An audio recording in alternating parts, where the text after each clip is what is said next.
Enthusiastic. All right, good. So we're going to get started now. At the same time we're doing this, we have invited the folks at Northern Virginia. So we're doing a webinar. And we're doing a webinar on it's called Zoom. Has anybody heard of Zoom?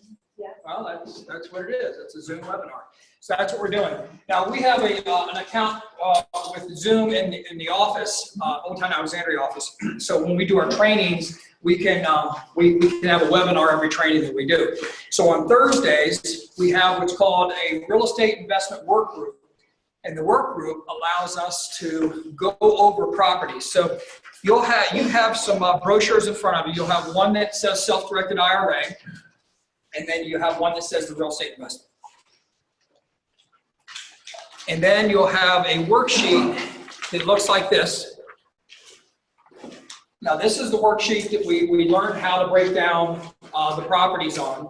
And every week we'll break down at least one, maybe two properties.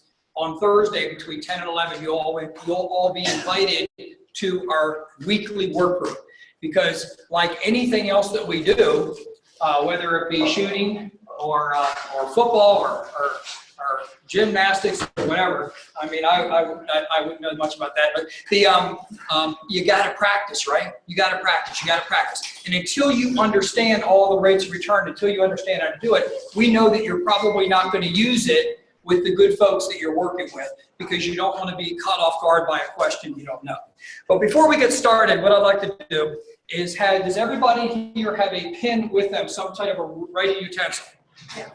Okay. Does anybody not have one that would like to have one? Okay, so let's do this. So what I'd like you to do is take on the back of this piece of paper right here, this is the designated piece of paper, just go ahead and lay it like this so you can just see the blank part. And I'm going to ask you to do a favor for me, and that is you're going to draw 4 shapes. You're going to draw to your left. Is this my left? Yep. Okay, to your left, draw a square. And next to that, draw a circle. And next to that, draw a triangle.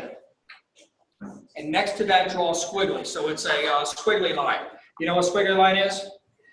Okay, that's it. So a square, a circle, a triangle, a squiggly line. Now, this is what I'd like to do. This is 96% accurate, and this was something that the managers were instructed years ago with Long and Foster. This wonderful lady came and met with us and taught us something that we could use. And in doing so, you have to not look at your neighbor's answer. Okay, so it's 26% accurate if you cheat, 96% accurate if you just do it yourself. And there's no wrong answer. So I want you to look at the shapes. There's going to be one that's going to identify, maybe raise out to you, whatever. But whatever that shape is, please make a selection. Now you can make a mental selection. You can make a selection by making a mark on it. There is no right or wrong way to make a selection, but just select one of the shapes. Can you do that for me?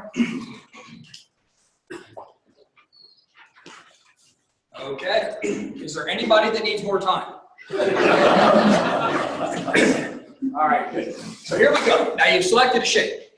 If you are a square, raise your hand. Perfect. If you are a circle, raise your hand.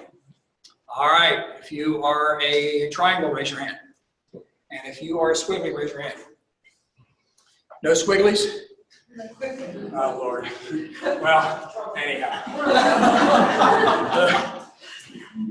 Oh, brother. Okay, so we're in good shape. So now I've given you the shapes. Now here's the thing about the shapes. So we talk about the golden rule. What's the golden rule? Treat everybody the way you would like to be treated. Well, let's say that on your chart, that glossy little chart I have, I am a triangle. And I know that there's 4 of these basic personalities. Now the reason I like this is I've taken a lot of these types of tests. I took a test to become a manager with Long and Foster. And it was one of these tests. It took hours, it took weeks for them to analyze it. And then they sent back and they said that I don't know why we're hiring you, but we're going to go ahead and take a risk. And they did. But what I like about this is we can sit down with folks and just within a few seconds do something fun, right? Because as we were taught with the shapes, what happens is you'll find that, and in this sense, opposites attract. So if you're a triangle or a square, that's going to be a left brain person. Now, Kerry was a circle. That was interesting because somebody said something about him. He will always work things out. He brings people together. See, a circle is wonderful. No rough edges. They want relationships. They want things to work out. That's his personality. So when you have the right brain people, which are the squiggly and the circles, you have the left brain people, what you find in a relationship, at least in the first relationship, let's say your first marriage, it's going to be the opposite. So if you are a squiggle or you're a circle, you likely have a square or a triangle. Now, right now, it just means shapes to you. As you've selected, you can read the glossy page and you can see if the shape that you selected is actually what you think best fits you. But the real value in this is it's the shape that you didn't select and how to properly communicate with those folks. So if I was to meet with a couple and I'd say, hey, you want to do something fun? They say yes, and they do this, and then I'm going to find out that probably one's a different way. Now, a lot of times we identify this, we pick up on this when we're working with folks, and we may start treating them a little bit differently, right? Because we realize that maybe one is more interested in the culture and the heart stuff that's going on in the community, and the other one's just by the numbers, just tell me the numbers. So we start treating them differently. What if we did this, and then we ask permission? Could we speak with them as they would like to be spoken with? Can we communicate with them the way that they would like to be communicated with as the platinum goal? So we have better relationships. After you read through this and you start seeing when you meet with people, you're going to start being able to identify how they think, how they're wired, and it's going to help you to be a better communicator. Okay? It really is. So look at the sheet. If you want to do something fun, go home and do this with your family. Remember, just have them do the shapes and have them select, and then see what you find out. But it actually is it's a good way to communicate. So I'm a triangle, and we have one squiggle. Now a squiggle is just a crazy circle. So you've got the comfort of that. The squiggle is going to be your very, very right brain person. You got to have every one of these shapes if you're going to have a group. You got to have all of them together because they all are going to bring something. But you can help put the personalities in the right spot. So if I had a squiggle in my group, I wouldn't ask that person to follow through with a lot of stuff because they often have many projects going at one time. They're ideas people. They're going to come up with good creative ideas a lot. And if they've taught themselves to follow through, it is a learned behavior because if they're wired as a squiggle, they're going to constantly have an idea. So the idea would be, I've got this wonderful idea, and this is what we should do. And the whole group says, great, let's follow through with it. And now they're saying, oh, but what about this idea? Now they got another idea. You know, it's like, oh, slow down. We liked your first idea, you know? So that's how they are. So, but anyhow, this is a tool. I wanted to offer it to you because our company offered it to us, and it's going to help the communication. All right, today, let's get involved in this real estate investment. So what you have is you have a couple of things here. You have your booklets, and then you have some documents. We're going to go through properties that have already been worked out. We're going to show you how to break them down. Then we're going to give you some tools to take with you, and then you're going to be invited to our webinar. Is that okay? Yes. All right, good stuff. Okay, so I started investing in real estate in the year 2002.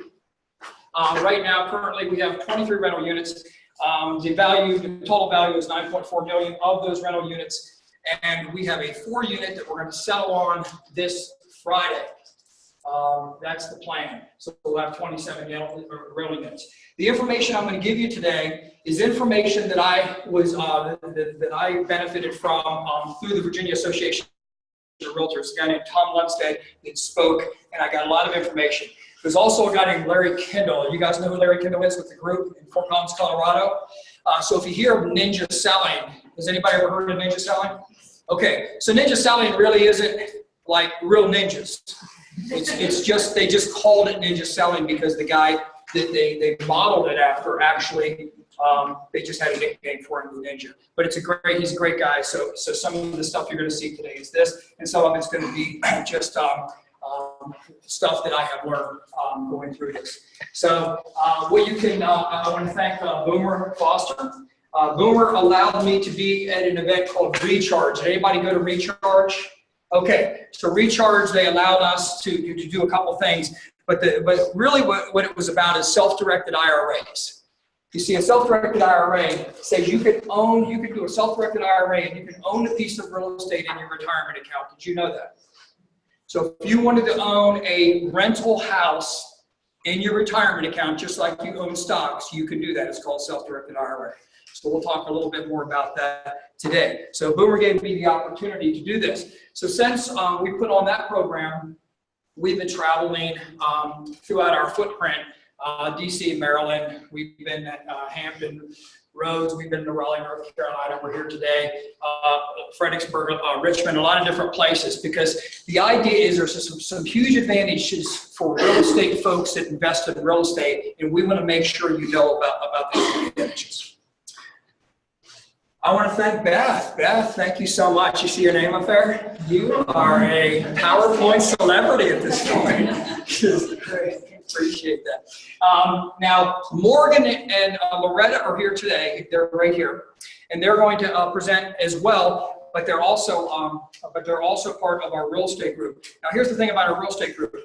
Carrie and Dan are back at the office right now. So there's 4 independent contractors just like you that have bought into the real estate investment, and they travel around and give their time to help you out. So they don't really get anything for doing it other than the satisfaction to know that you now have information that could change your life. Okay, and I think it can change your life as it has changed my life knowing these things. Larry Kittle, Tom Lundstedt, and Lonnie Plaster. Lonnie, if you tell Lonnie, you say, hey, I really want to do something. He saw that Recharge thing we did, and then he put me in touch with a young lady that put these brochures together. So we get these brochures printed out so we can give them to you. Now, as we have these events, if you want to invite folks to these things, you can invite investors, your spouse. A lot of times you have a spouse at home and you'll say, we should invest in real estate. And they'll say, why? And you'll say, I don't know, but this guy, it was pretty convincing when I left the class. I can't explain it. Let me explain it to him. So when we've had some events, we had a couple hundred people in Northern Virginia. We were at a school called George Mason, and they and there were people there. There were actually clients there. There were spouses there. Whoever wanted to come, because a lot of times, especially our industry attracts a lot of right-brain people. So they're very outgoing and that sort of thing. But they aren't necessarily they aren't the systems people that can explain like a real estate investment and all the numbers. And a lot of times, what they come up against at home is somebody that wants those numbers. So we can give them the numbers, and we can help out with that. So a lot of spouses will come to these things as well. Okay, so this is what we're going to do today. 12:30 to 1:30, we're going to do, I'm going to give you all the information. Then from 1:30 to 2, Morgan's going to break down some real estate investments for you so we can start to show you how to use our tools. Then we're going to give you a break for 10 minutes. Hopefully you'll return, and we're going to talk about self-directed IRAs. And then we're going to have you work through a property. So we're going to give you the information you need, and you're actually going to do the worksheet to work through it. This is what I promise you. Once you understand it, we have a spreadsheet that you'll be able to plug the numbers in and get your returns immediately. You'll be able to break them down in less than a minute. As long as you have the numbers, you'll put them in, and it's going to give you your exact returns. Okay, so that's something you'll be able to use. But until you work through the worksheet, you're not going to feel comfortable with the spreadsheet. Okay? All right, so let's get started. What can we expect today? Fundamental understanding about investment in real estate and the 4 advantages. You see, the 4 advantages to real estate are income, principal reduction, income tax savings, and appreciation. Okay, we're going to be able to tell in real time. We're going to be able to break down these properties and tell you what the percentages are, and we're also going to get an understanding of how to invest in your self-directed IRA. So when we talk about real estate investment, so I sold real estate for 20 years, and I used to tell people that your real estate, the home you live in, is likely going to be the best investment you'll ever make in real estate. Now, is that a true statement? Has anybody else said that sort of thing? Okay, Morgan has. Anybody else? All right, you ever tell anybody that? All the time. Nobody's owning up to it. Well, here's the deal. I mean, it's for good reason. So if you own a property as your primary residence 2 out of the last 5 years, and you're a single person, you can sell that property, and how much can you protect in taxes? $250,000, right? And as a married couple, how much? $500,000. Is that an advantage? Did you know that the net worth of a homeowner on average in the United States is $231,000, and a renter is $5,200? Would that be a reason to own investment real estate, or to own a house rather than renting it? You see, the reality is, whether you're renting a property or you're owning a property, either way you're buying a property. So you're either going to buy it for me, or you're going to buy it for yourself. So if I'm renting a property, I'm paying a property off for somebody else. If I own a property, somebody else is paying the property off for me, or if I own it and live in it, I'm paying it off for myself. So on average, over $231,000. They estimate over the next 5 years that it'll be an additional $44,000 for homeowners that will gain that equity. But a renter's net worth is $5,200. So that's a big deal. Mortgages up to $750,000 as far as the interest on your primary residence or a second residence. If you have the interest, you can write off the interest on $750,000. $10,000 for local, state, and real estate tax, right? So are those all advantages? And all of those advantages are when our folks have this choice. They're either going to own a property or they're going to rent a property. And then all the social reasons why to do it, you know, as far as the kids scoring in neighborhoods and that sort of thing. So it's good to own real estate. So we're right in telling people it is. But if we think of real estate as far as investment real estate, we'll think of it differently, because when we think of investment real estate, we're thinking of a money machine, okay? So if I was going to buy a money machine, and they sell them, so I was down at Target the other day, and I said, hey, I'm here to buy a money machine. They said, oh, that's aisle 4. We got money machines aisle 4. And now what would I want to know when I went down aisle 4? How much the money machine was, how much money does it make, and how quickly does it make it, right? Yeah. So if I think of a property, I think of a property that I own, and I think of the advantages, and I think of good debt, bad debt. So good debt, bad debt. If I have good debt, that's debt on something that is an asset. It's making me money. Okay, bad debt is debt on something that costs me money. If I lose my job, is this good debt or bad debt? Okay, it's not making me any money. So the problem is, if I lose my job, this is a problem. If I lose my job and I have an income property that's making $10,000 a year, is there a problem? Okay, so this is something that is necessary. I'd rather own than I would to rent. But every one of the advantages up here, with the exception of appreciation, are all at my cost. So income, it doesn't have any income. My mom's name is Gloria. And on my property, I do make an income because my mom rents my basement. And I explained the money machine thing to her, and I said, Mom, she says, I'm 81. And I said, well, I mean, you don't have to work on the car anymore, but I do need the money from the basement. I mean, you know, you either raise your kids right or you raise them wrong. I mean, so so she pays me rent. Anyhow, so I do get a little bit of income. She said, I want a friend to move in. What did I say? Well, I ran to credit. So, all right. So it's the rent's going up. Class adjourned. Right, get it. All right. So, yeah, it doesn't make any income. Principal reduction. See, when you make a payment, when you make a principal and interest payment, you're paying principal and interest, right? All right. So when you make that payment, who's making the payment on your house? You. You. So you're getting principal reduction. Every time you make a payment, your principal is reducing. When your principal is reducing, are you getting richer or poor? You're getting richer. So here you are. Principal is reducing. You're getting richer. But who's paying for it? You're paying for it. If you have a rental property, who's paying for it? The tenant's paying for it. Okay. Income tax savings. Every benefit that you have, as far as your savings, has to do with the ownership of the property and you making the payment, correct? Okay, so you're going to get a break on the interest you pay and the taxes you pay and your local and state taxes. All that's good because you're paying them. All right, and then appreciation. Appreciation is a benefit. So as you own the home, it will, over time, go up in value. Now, is appreciation speculation or is it guaranteed? Speculation. Speculation. We know over time it happens. Larry Kendall says it happens 5% per year on average in the United States. Now let's talk about raw land. Why would raw land not be a real estate investment? This doesn't make any sense. This is crazy. How much should I pay for this class? Where did this guy come from? This is what you get from Northern Virginia. Beth, get him out of here. You can't depreciate raw land.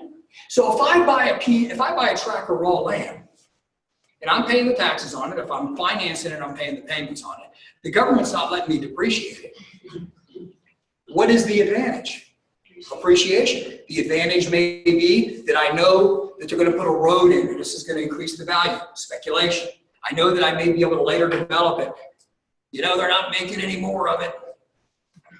I have this guy, my dad would own farms. He owned farms and would be a farmer. He wanted us to be a farmer. And the only thing I knew after all that farming was I did not want to be a farmer. We raised Black Angus cattle. So he'd buy all this land. He'd buy land. He had a big tract of land, 150 acres here. You know, have you guys ever heard of Youth for Tomorrow, the Joe Gibbs organization for youth? It's in Prince William County. That was my dad's land. And he sold that land to them. So we could now buy 500 acres in Culpeper County so we could raise Black Angus. All right? Could he depreciate the land? No. Who's paying for all that? So he puts a big house on there. He wanted to have a house in a place called Avon. I thought it was like detergent or something. He says, no, this is down in the Outer Banks. It's actually a place. So we went there, but my dad didn't want anybody to live there. There was no income. Who was paying for that? He was. My dad. See, so all the land, the house, the structures on the farm and all that, he was a doctor. He was a private practice doctor, and he also worked full-time at Fairfax. He had to pay for all this stuff, right? Because all the income, there was no income coming from it. It was all him paying for it because there was no income on any of this land. It just cost him money. Now, I'm sure there was tax breaks, and he told me at one point in time, you know, the government's paying me not to plant corn. Oh, well, there you have it. I guess there's a benefit. I should add the corn not planted thing or whatever. But anyhow, so land in general. Now let's say that I had a piece of land and it's on a busy street and I knew somebody that likes to sell bushes. So I said, hey, I'm going to get a bush seller and it's going to be somebody that's going to have a nursery. I guess that's what they call it when you have bushes. And then so you have a nursery and they say, I'm going to pay you so much money to have a nursery along this busy road and that's going to make money for this land. Is that a good example of how it could make money? Yeah, there's exceptions. But generally speaking, it's not. All right, so when we think of real estate, we're thinking of real estate like an appraiser thinks of real estate. So an appraiser is going to think of real estate. They're going to take an acceptable cap rate, and they are going to take the income that it produces. And they're interested in the income, but they're also interested very much in the net income. So how much it grosses and then how much it nets. That's what a commercial appraiser does. When we're in real estate, we think a lot of the sticks and bricks. We think that if it's big and it's in one sold that was smaller, it's worth more. So we'll say, okay, there's a 3,000 square foot house that sold, let's say down here for about $450,000, and you're buying a 3,600 square foot above the basement for the same price. That's a good deal, right? So we're saying that's a good deal. And the appraisal came in, and it's $40,000 higher the appraisal than what you paid for it. So we're saying that's a good deal because it's worth more than you paid for it. right? Would we agree? Okay, so that's a lot of times how we do it because we're conditioned to do it that way because that's how our system works. But it doesn't work as far as income. So a real estate person that is investing in real estate is more concerned with how much it generates in income rather than the sticks and bricks. Okay, what it generates, what it could generate, more so than just how big it is. I ride this train to the VRE into Old Town Alexandria, and this guy, Bill, desperately wants me to agree with him about buying property. He says, this is tract, we can have this hunting cottage. And he says, we got this hunting cottage, and don't you think this is a good deal? And I said the same thing. He's approached me at least 3 times. I said, Bill, how much money does it make? Well, it's only $275,000. Don't you think that's a good deal? It's like 50 acres or 100 acres, whatever it is. How much money does it make? Well, he can't answer that, so he walks off. It's all about the money.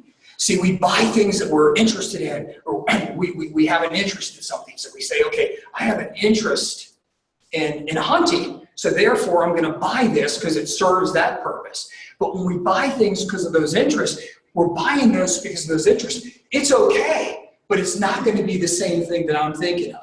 Has anybody owned, like my father? My father owned the beach house. So the beach house is a good example. Why do we normally buy a beach house? Because we want to rent it or because we want to use it? Okay. I got picked up for this meeting by somebody in the company. I'm not going to mention names. And he says, hey, I'm thinking about making a real estate investment. I said, great. He knows that I teach this class and all that, so we're having this meeting. And he says, this is the way it is. So it's down in Hatteras, and it's this huge property, worth a lot of money. And he says, and I think it's going to be great because, we can use it and all this sort of thing. And he starts talking about it. So I said, well, how much money does it make? I don't want you to talk me out of it. I said, Boomer. I said, all he wanted me to do, he wanted me to say, oh, great deal. So he could go home and say, hey, I ran this by Forrest, thumbs up. That is an absolute true story. He got so mad at me. Hey, not a problem. So that's the deal. So the deal is a lot of times we want to invest in something because we want to use it, and that's okay. I think that's fine. Do it, but realize why you're doing it. And it's not the same thing as I'm talking about. What I'm talking about is buying an investment property that you may not even want to visit. You're just worried about what it makes. I'm not saying you shouldn't visit. You can't visit. I'm just saying think of it in different terms.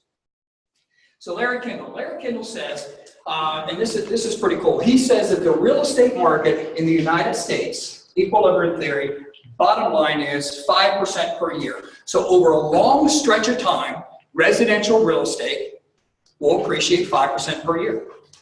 Now, when I say it's going to appreciate 5% per year, is that the 5% of what we put into it, or is it the 5% of the value? It's the 5% of the value.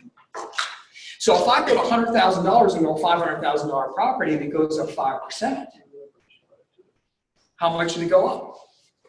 $25,000, right? So it went up $25,000. If I happen to invest in something else, let's say I took $100,000 and I said I can either buy a $500,000 property or I'm going to put $100,000 in the stock market. The stock market goes up 5%, real estate goes up 5%. One's $5,000, the other one's $25,000, right? Because it's of the value of the property. So if it goes up 5%, so the reason I have the median existing home prices in the United States is because we had what was called a Great Recession. Okay, and they called it a Great Recession because they didn't want to have a Great Depression anymore, right? Because that was very unpopular. So they said, well, let's come up with a different name of that. Well, that put everybody in bad mood. So they said, okay, well, let's call this one a recession. That'd be better. So we did, and it still put people in a bad mood, but apparently not as bad of a mood. So 2006, the height was 221,900. And I talked to people in the real estate market, they said, we'll never see those prices again. Have you ever heard somebody say that when it's really high and then it goes down? We'll never see that again.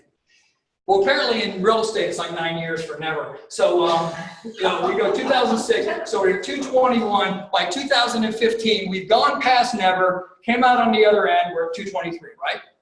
Okay, so now through April, and this is Googleable.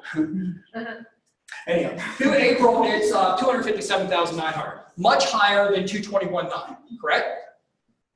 Okay. So this is what Larry did. He broke it down. 1980 to 1985, the market went up 25%. That's about 5% per year. 1985 to 1990, 27%. Once again, a little better than 5%. 1990 to 1995, 25%. 1995 to 2000, everything's working around that 5% mark. Then we decided in our industry that everybody can have a loan times 3, right? So we created this demand that wasn't real. Now the market's still going to go up 5% per year, but we created a lot more in a small little pocket of time. They call that sort of thing a bubble. And so 2000 to 2006, 89%. That's more than 5% per year.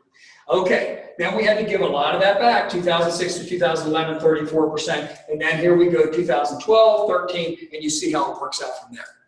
So over time, if you take all the years, it's 199.9%, 37 years, it's going to be a little over 5%. You see, it's going to go up 5% per year on average anyhow, but when we create things that make it go up substantially higher, we created our own mess, and we left things how they were. Now, why would you think that maybe we don't have a bubble today? Are people that are getting loans qualifying for loans? Yes. Is there anybody that they're handing loans to, giving 2 of them? You get one, you get another one for half price. Yeah. I told the people on Prince William, our market went down. Our high was 424, and it went down to 201, 54%. And I was the president of the association. And the market had gone down 54%. And I said, why are you guys in a bad mood? We got a half off sale. You know, you get a sweater for half off, you're not in a bad mood. So here we are, 54% down. Did that hurt? Yeah. Most of the United States is back to where it was. Some areas didn't get hurt that much around DC, and that we're way past. But just 30 miles outside of DC, in Prince William County, they're about 89% of where they were once they hit their high. So there's still areas recovering, but over a long period of time, it's going to be about 5%. So I applied the 5% rule. I found this chart, and I went back to 1963. You know why? Because that's the furthest the chart went back. If it went to 61, I would have put 61 on there. Now, just to test your geography, who was the president in 63? There you go, it's a smart group. Now we're talking November 22nd and before. So anyway, what a gruesome group we have here. 1963, okay, so 18,000. So now we started 18,000. So let's say, hey, Grandpa and Grandma, they own a place, $18,000. And you say to your grandfather, hey, why didn't you get 10 of them?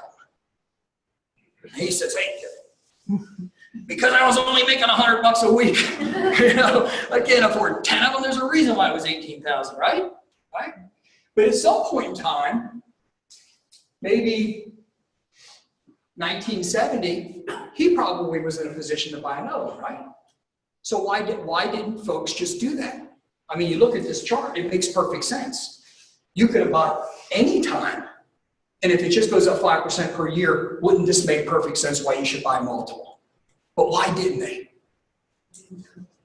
They didn't know. They didn't have this chart. This has only been Googleable over the last 12 or 14 minutes. This is why I'm here. I found this chart. Don't tell anybody. All right. So, hey, because here's how it works. 1970 rolls around and you say, hey, we should buy another one. And he says, oh, that house down the street for $25,327? No way. Our house is better now. We only paid $18,000, right? Right? Pride, whatever. Who don't they want to deal with? If you have an investment property, who are you dealing with? You're dealing with the tenant, right? Who wants to deal with tenants? All right, raise your hand if you're ever a tenant. You ever rent? All right, well, you don't want to deal with any of this crowd. All right, get them out of the room. You guys can leave now, thank you. All right, yeah, we all rent it, so we wouldn't want to deal with ourselves. You see, the idea is that it isn't the tenant we're afraid of, is it? You know, I came to appreciate, I'm not really afraid of heights, I'm afraid of gravity. That's why Superman's such a big hit, right? I'm just afraid of what's going to happen. I go up in a plane, I'm not afraid. We're not afraid of tenants. We're not afraid of ourselves. We're afraid of bad debt. We're afraid of all the stories that we hear about bad tenants. Well, there's great tenants out there. There's great ways to measure how wonderful a tenant is. For instance, I measure credit like I measure blood work, okay? I can stand up here and say, hey, I am so healthy. I head into the doctor, he says, hey, bud, you can go at any time. I mean, you could drop tomorrow. I mean, visit people, that's all I can tell you, right? And it's the same thing. So here it is, credit. Somebody runs a credit. There may be a bunch of excuses, but it's like blood work.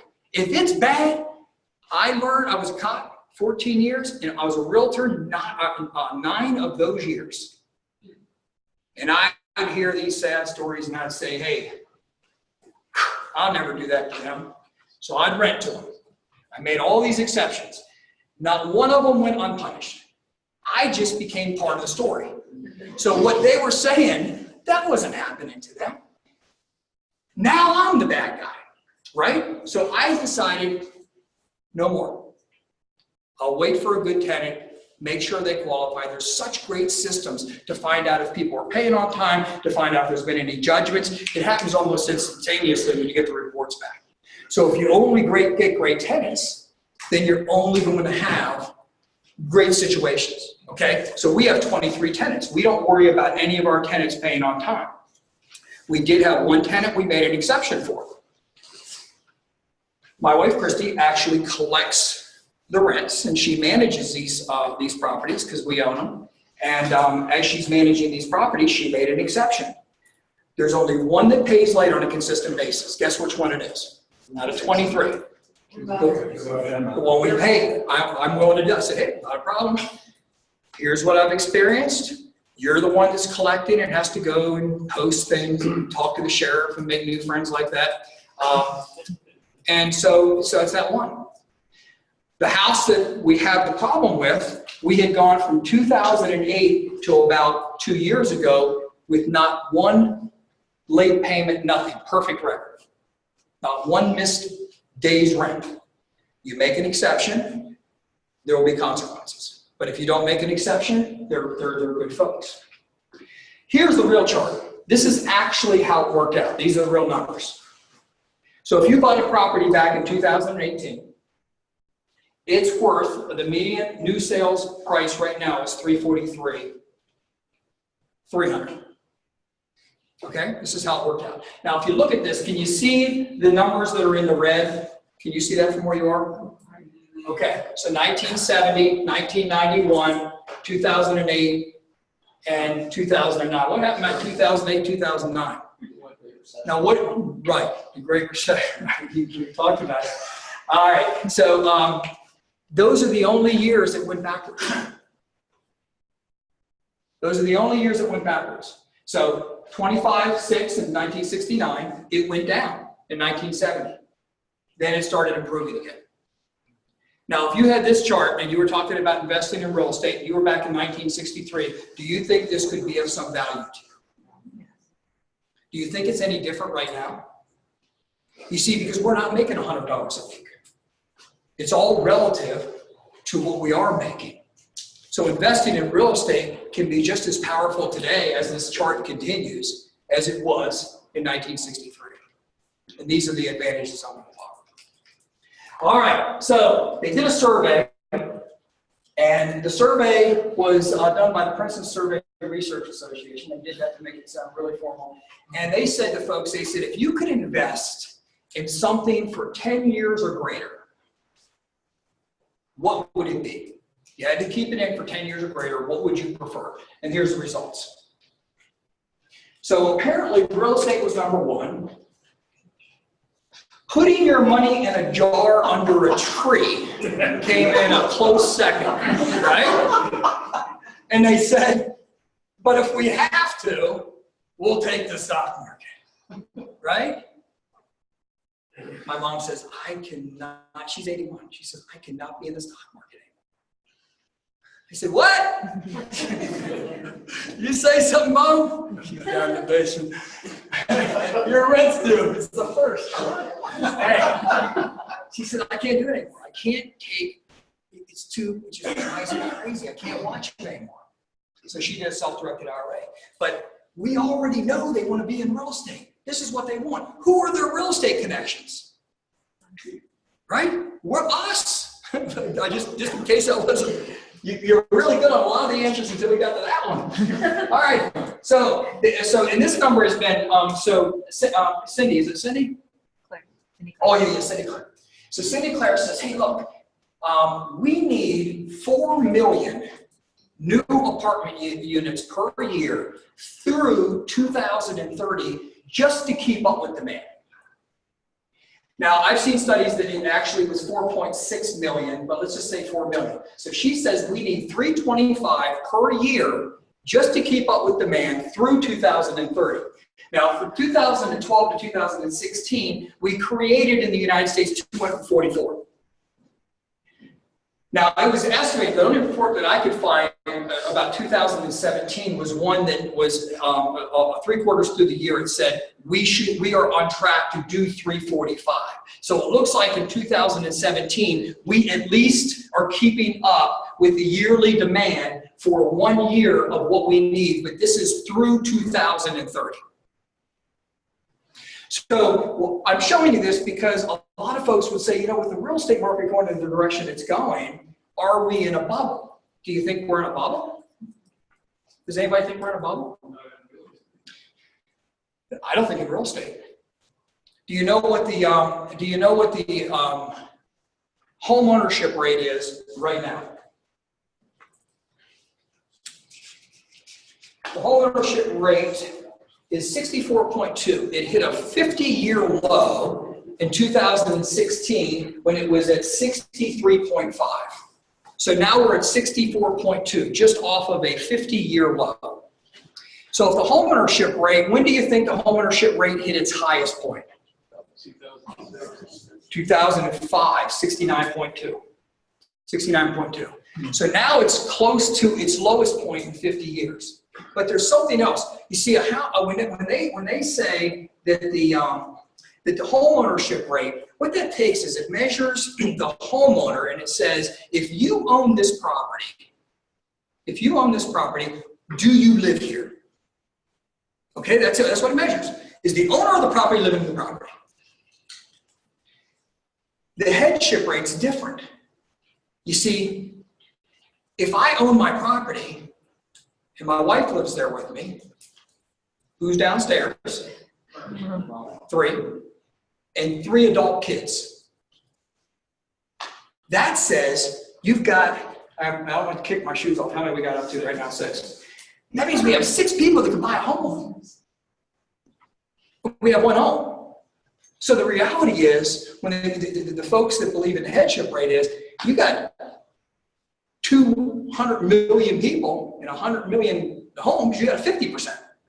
So they believe with adults living, what about parents living with their kids, elderly and all that sort of thing. That situation creates a different dynamic. But even by using it with the same as what we have, we know that we don't have a lot of that. What is the unemployment rate? What did it just dip to?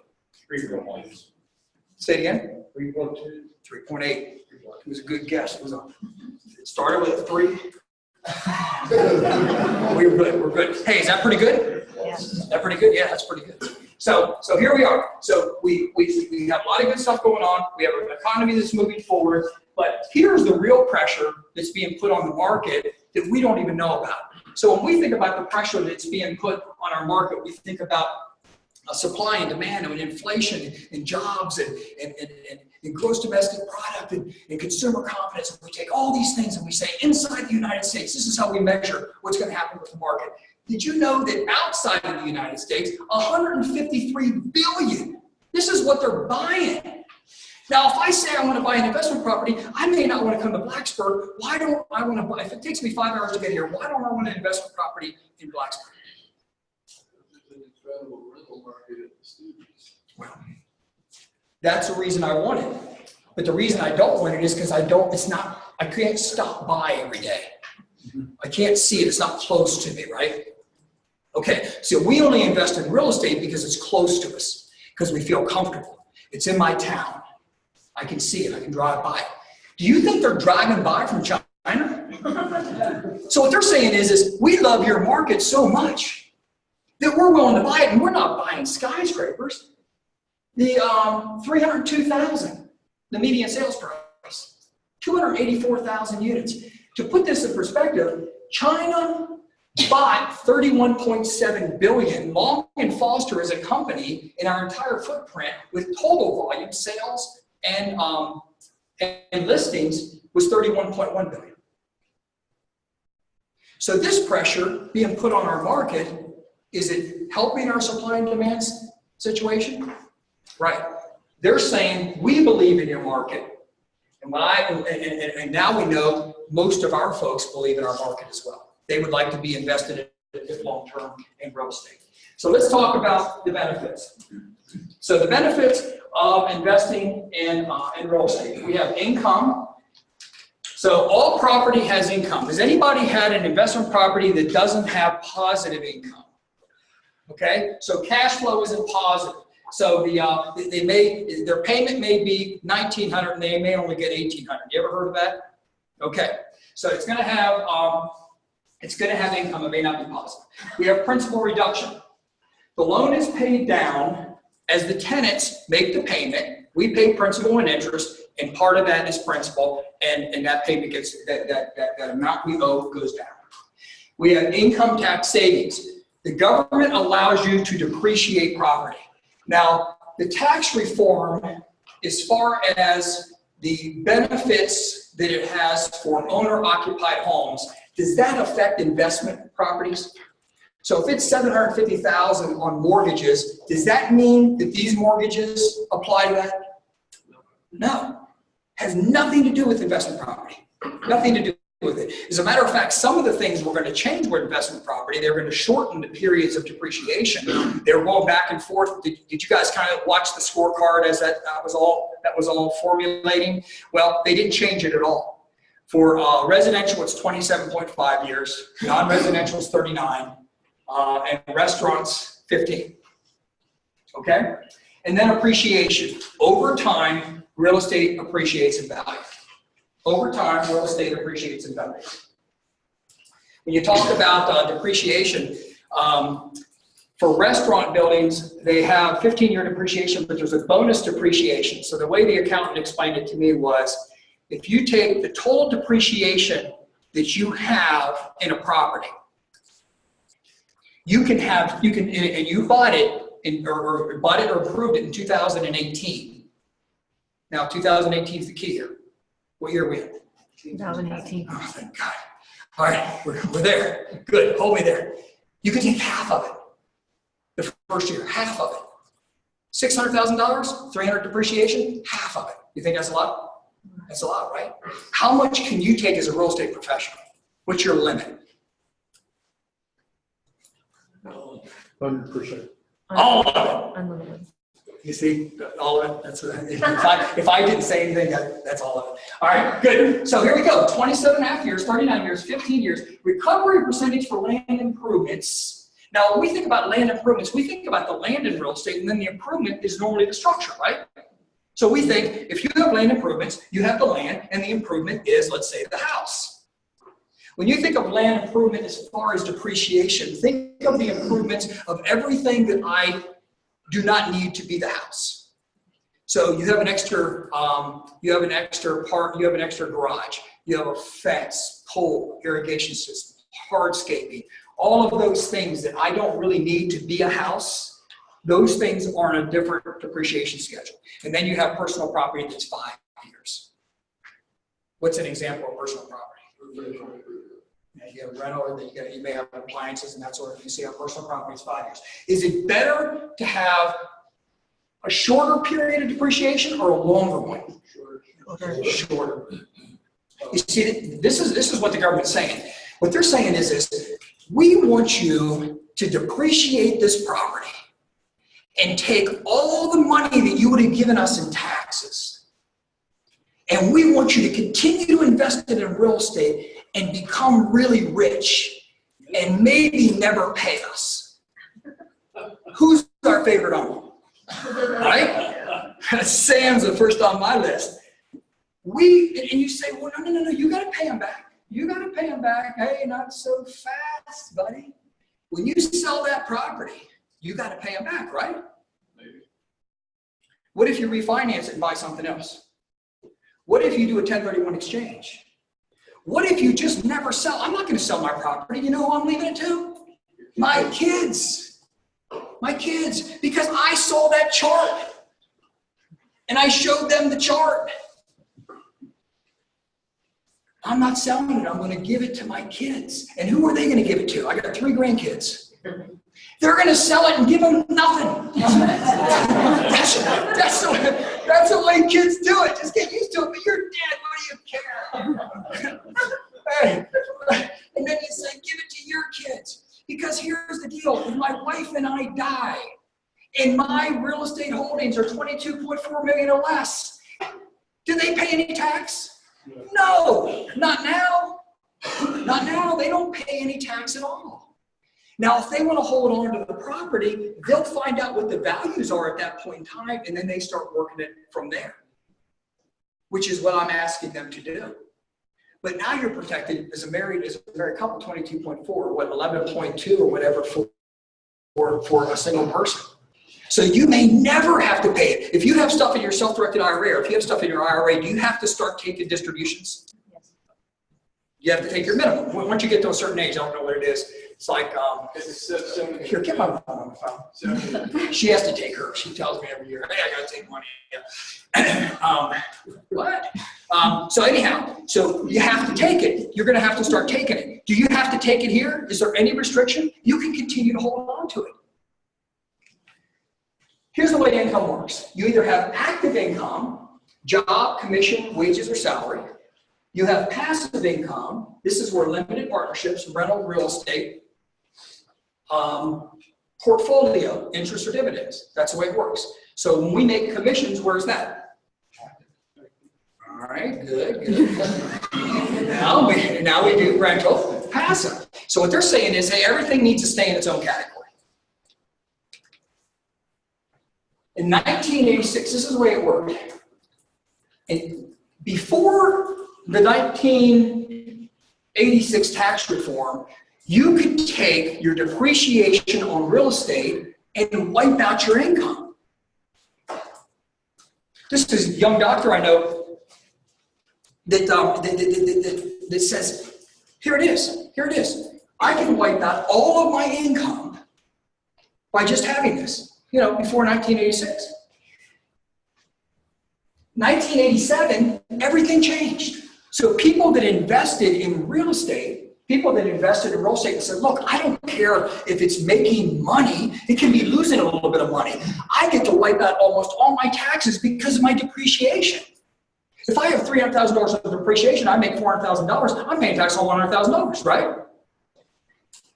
1987 says no more on that. You can use $25,000.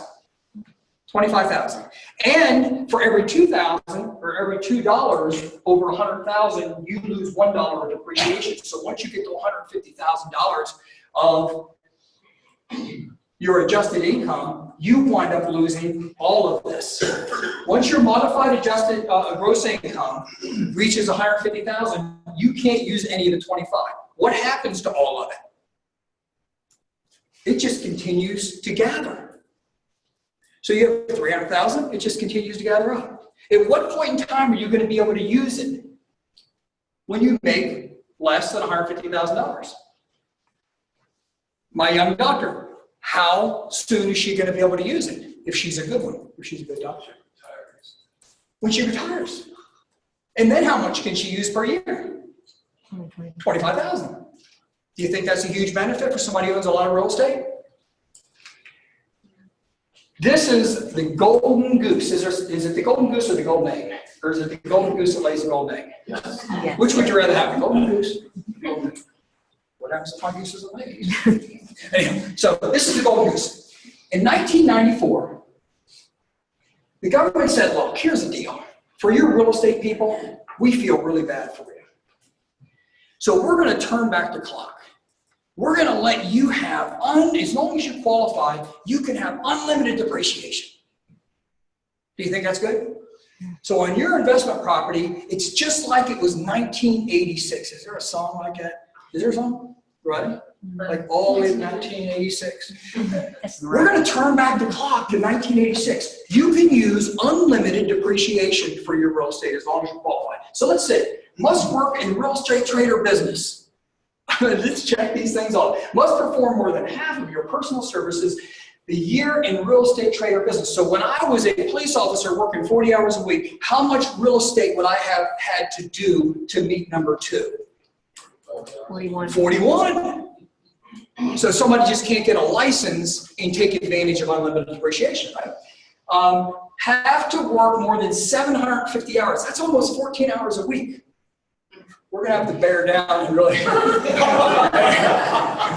half of you want to leave now, I understand. That's pretty bad stuff. All right. Can work, here's the one that really got me, and I'm upset about it still. Can count work you do as an employee provided you own more than 5% of the company. So I, as an employee, as a broker, could get unlimited depreciation with my rental properties if I owned 5% of Lower Foster. So I called Wes.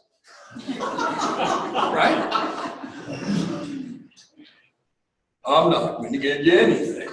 What the heck? Hey, Wes was not, he didn't care about number 4 as much as I cared about number 4. But why do I qualify? My wife is a full-time real estate professional. So even if you're married, even though she doesn't own a lot of the property, I own it before we got married. We filed jointly. I get the benefit because my wife she qualifies. So the young doctor who was looking for a husband was looking for a 10 or a 6 with a real estate license. Right? All right, here we go. U.S. Master Tax Guide. If you want to know what the tax guide is, we had somebody in the office that said, look for us. I went to my tax person. They know nothing about this 1994 ruling. She bought the tax guide. She was a colonel, retired military. She bought the tax guide, went and shoved it in front of them and said, hey, it's 2064. Genius. So anyhow, this gives you the code. So the $25,000 deduction and then 2064. And it says real estate professionals. There's a lot of people that qualify for this besides us. Real estate property and trade or business is a business with respect to which real estate is developed, redeveloped, constructed, reconstructed, acquired, converted, rented, leased, operated, or managed or brokered. Rented. What if I own 45 rental units that I manage myself in retirement? Do you think maybe that'll do it? Can I do that for 14 hours? Warren Buffett says, look, you don't need, I read a good article, people would go to him and say, hey, this is a great investment. He'd say, it sounds like a great investment. And they say, you want to invest? He says, no. I focus on just a few. So he says, you don't need to know everything about every investment. You just have to be competent in certain categories and certain investments. So I only have to be competent if I was going to buy a stock. When I look and I Google it and get all this information, and the information I get, who's providing that information? Somebody other than my own evaluation, but I'm counting on somebody else. And a lot of the information, doesn't it come from the very people that own the stock, the company? Yes. Okay, so it comes from them. If I was to evaluate a piece of real estate, who am I looking to evaluate that? Do I need to go anywhere outside of myself? Been in the business 28 years, I'm going to evaluate a piece of residential real estate. Who else do I need other than the research that I could do on my own? You only have to be able to evaluate companies within your circle of competence. If I know real estate, I'm going to invest in real estate. This cat, it was one rich dude. 480 million he sold his company for in 1901. Andrew Carnegie, ever hear him? They say that in 2015 they had done a study and they said in 2015 dollars it would be 13.6 billion. He said more millionaires have been made through owning real estate than through all other industrial investments combined. Owning real estate. So here's my story. For 12 years, 1990 to 2002, I would buy real estate, sell real estate, and give money to a guy named Rob. And he was my financial guy. And I was doing what's called tech stocks. You guys ever hear of tech stocks? You ever heard of a company named called American Online? A lot of money invested in American Online. I felt like it was just be called Forest Online. I mean, I was investing. I had over $200,000. Now, I was a police officer, and so I had that money, and I would also do real estate, and as I made money, I would just give it to him, and I'd say, this is how I'm going to get rich. I'm going to make money in the stock market. And I was doing these things called puts and calls, and I mean, they have all these fancy names, and I was doing them all. And so then, 2002 to 2002, things weren't going well for me. I was still selling real estate. I had sold a lot of real estate in 12 years, but my net worth was now half. It was over 500,000. It went down to well under 300,000. And I decided that that's a vicious cycle I don't want to be part of anymore because I do not know stocks. Not any good at it. So I decided in 2002 I was going to be a decamillionaire. You know what a decamillionaire is? It's worth $10 million. Then the only way I was going to be able to reach that status is by saying, I'm going to invest in real estate and I'm going to hold on to it. Because me and my friends, we buy stuff. Hey, Ronnie, I'm buying stuff. Sharon, buy stuff. It's worth $50,000 more. Let's sell. And then we would sell, we would pay our taxes, and then what we do with the money? Stocks. For me, anyhow. So that wasn't making me any richer. So I decided, in May 21st, 2002, I got crushed in the stock market. I buy this property for $525,000. It was a 6-unit apartment building on East Street in Manassas. I still own it today. That's almost, so it's a lot of time. And then, so the net cash invested, $99,000. So this is what I did. I owned a company called Cowan Odenhall Plaster, of which we sold the Long and Foster. But before we sold, I bought this property. And how much of the commission did I get as one of the owners? All of it. It was wonderful. I got to keep all the commission. And what I did with my commission was I went ahead and reduced my net cash invested to $99,000. So now I'm out of pocket $99,000. The Dow, May 21st, 2002, was at 10,105. As of close yesterday, it was at 28,813. I would have been up 145%, 244,000. Is 244,000 good? Is it better than 99? Am I going in the right direction? I'm back to being a stock advisor. So now, but this is what I really did. I bought this property. The gross income is $76,000. The net income is $54,000. If you want to know what good is, take $54,000 divided by 0.06, a good acceptable cap rate for residential in Manassas, and you'll determine that it's worth $910,000. If you take $910,000 minus the $525, you'll see what my amount that I currently owe is, $157,000. You'll come to find that I have appreciated in value $385,000, but I currently have a net gain of $752,000. Is 752 greater than 244? Yes. Okay, good. That's good because I thought it was. Okay, so here we are. So all of this these are just two things. This is principal reduction, and this is appreciation, right? Okay, so now we are at 752. My cash flow before tax is $29,000. Divided by cash invested, my cash on cash is 29.16%. Is that good? So once I pay off the building, 54.83%. So how much did I buy this building for? $99,000. That's all I put into it.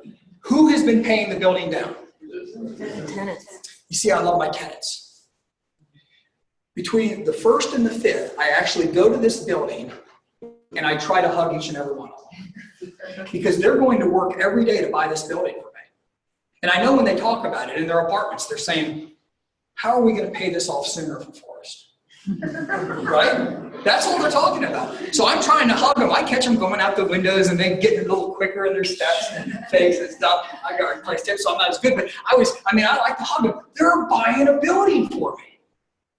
And this is just principal reduction and appreciation. This has nothing to do with how much money I'm accumulating on cash flow or my tax advantage, the other two benefits. So this is how it works. If you were to have somebody that was retiring and had $1 million and they're going to retire and it was in the market, is that a lot of money? Most people won't get there. Did you know that? So let's just say that you get there. Do you know the formula? So this is how it works. They say that if you're in the market and you're going to retire, what are you going to do with your investments? They're going to become very what? Conservative. So let's say, if you take the Dow over a 20-year period, it says it's like 7%. So let's say that we're done at 2% because we're being very conservative. Why are we being conservative with our investment now? Because we don't want it to take a big dip. But now we got 2% inflation. So if you take 2% at 2% inflation, I talked to our accountant. Now, if you look at the accountant here on the back of your form, his name is Jason. And Jason said, here's the plan. If you have $1 million, this is what you do. You take 4% per year, and you use that to live on, and you kind of target dying around year 25. He says it should work out, he says it's not a perfect plan, but that's the plan we have. Now, this is a goal around you dying on time. Anyhow, so can you imagine this?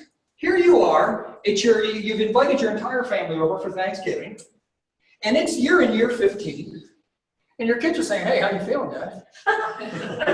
You and Mom are looking kind of peaked. You mind if we serve you food tonight? All sorts of chicken bones and turkey bones in there. Yeah, because they're saying, look, you make it, dude. It's $32,000 in the hole. But what if you took $1 million and you said, instead of making an adjustment, let's just keep it in the real estate it's in. 5% rule, you're now at $3,386,000 as far as the value. But here's the real trick. You're collecting money. All I did is we took what the income would be and just raised it 2% per year as an inflation mark, like you'd continue to collect rent.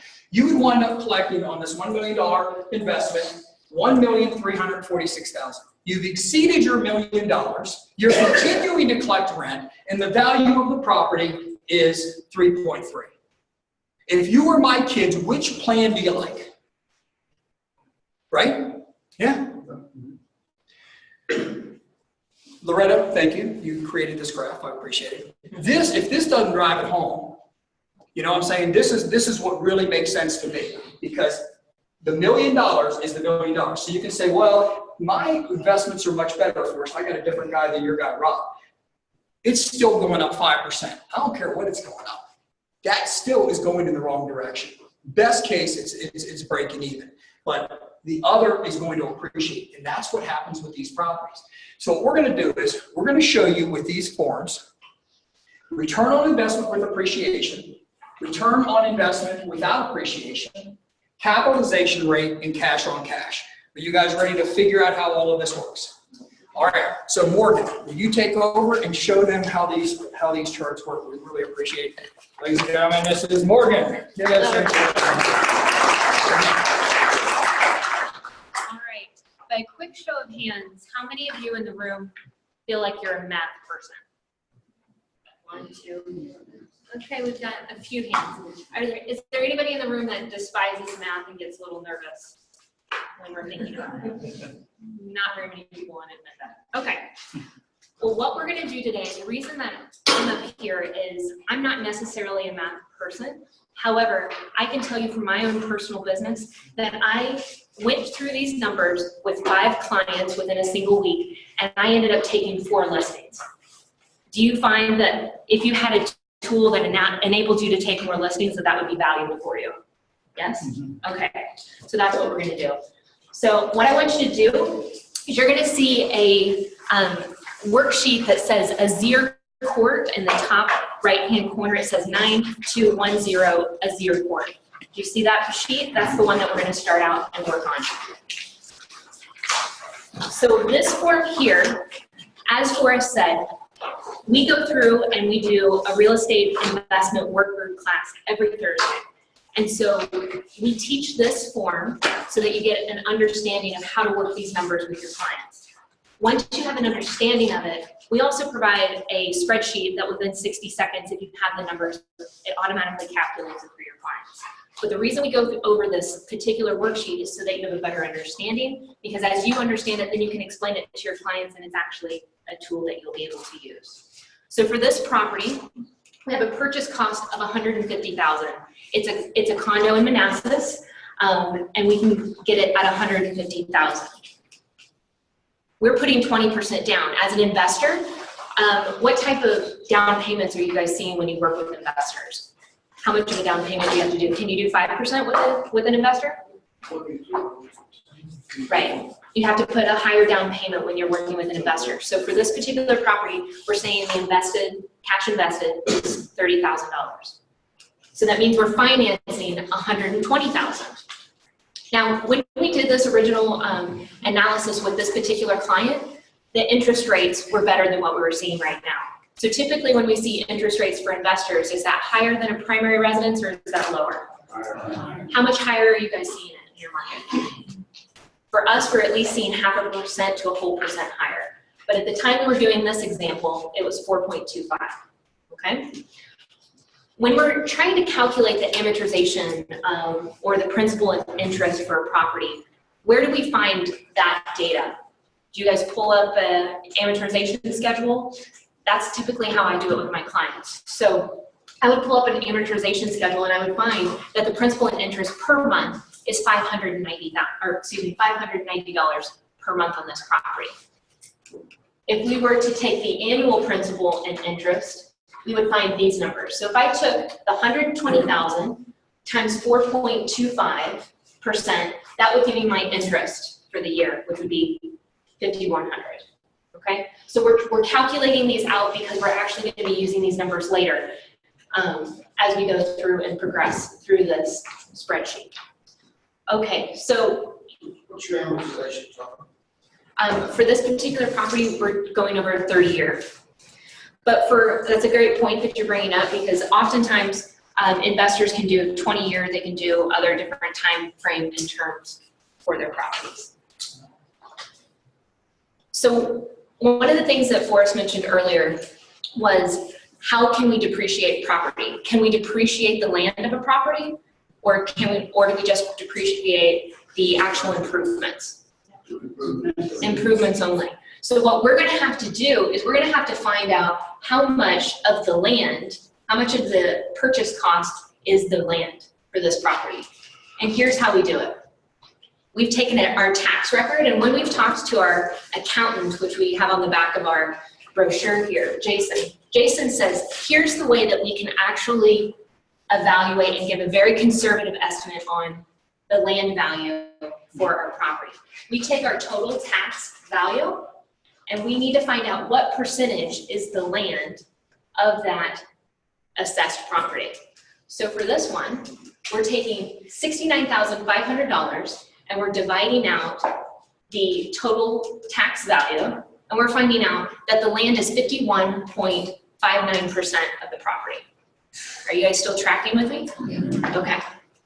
So when we apply that to our purchase cost, we're not purchasing the property for $134,700. We're purchasing it for $150,000. So we take the 51.59% times the $150,000, and now we have a land cost for the property. Okay. So if we take that value and we put it here, now we can assess and find out what our building cost is for this property. So we take $150,000 and we subtract the $77,385, and that gives us our building cost. Now, if you guys look in your packets, you will see something called cost recovery. I want you to pull out that document. It's on an 8.5 by 11. Anybody see it?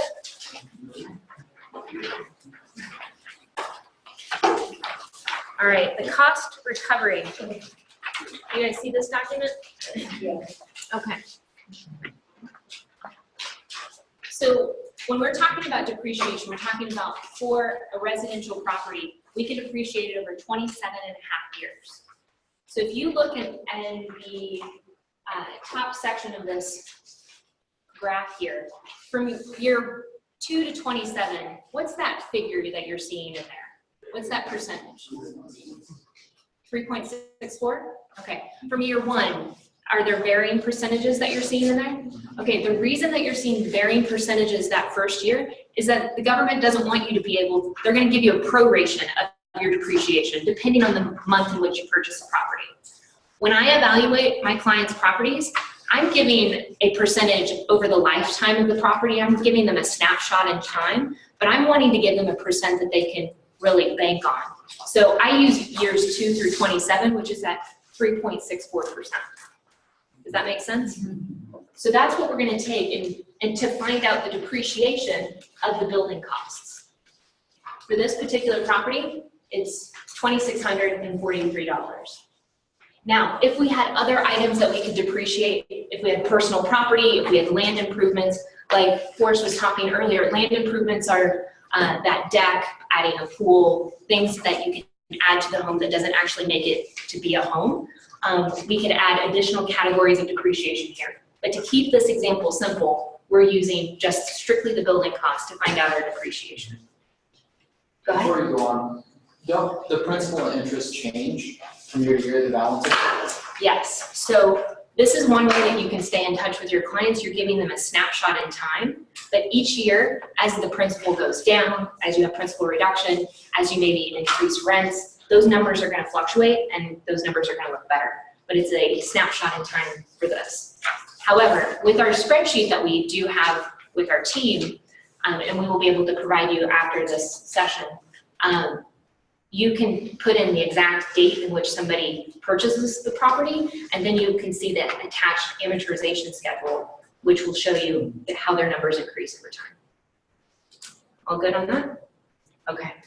So we have the depreciation of $2,643. So now we're going to move to the next section of the worksheet.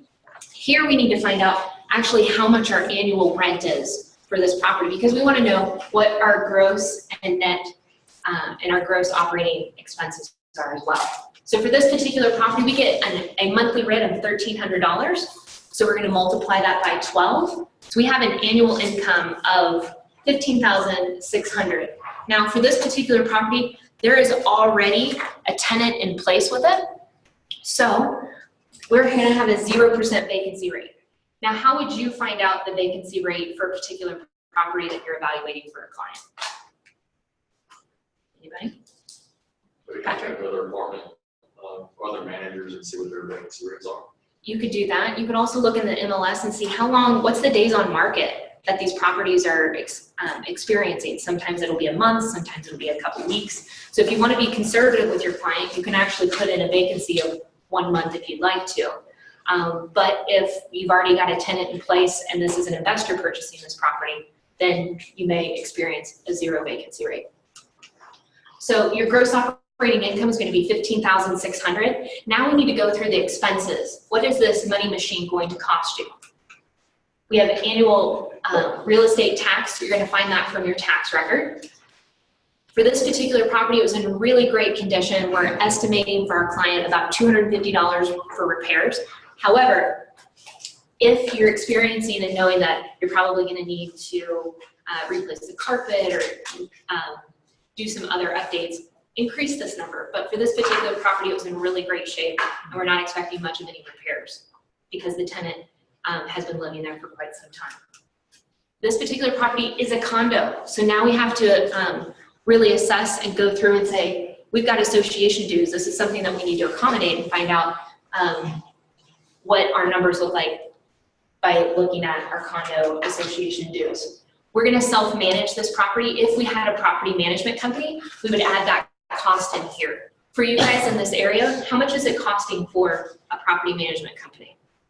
8 to 10%. Okay, that's exactly what we experience in Northern Virginia as well. So you would take 8 to 10% of your annual rent, and that would be a cost that you have there. So for this particular property, we have total operating expenses of $5210. So these two arrows, we want to show that we're going to be using these numbers and pulling them down to the middle section of the worksheet. And here we go. Any questions so far, everybody? Just one quick one. Aaron MLS has very few rental listings. The majority never go in MLS, most of the property management companies don't enter theirs, and even a lot of the individual or smaller investors with 5 to 15 homes don't go in MLS. So do you have any other tips for the group on figuring out the vacancy rate?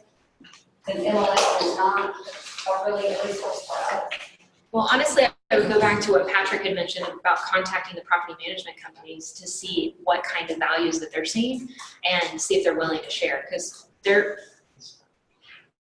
I find that when you're trying to tell people, hey, I know that you do a lot of rentals in this area, really would love to talk to you and get a little bit of information from you. Honestly, people want to give that because they're like, oh, well, you think I do a lot of business in that, that kind of thing, that they're willing to talk to you. So if you're nice about it, a lot of times they'll provide that information.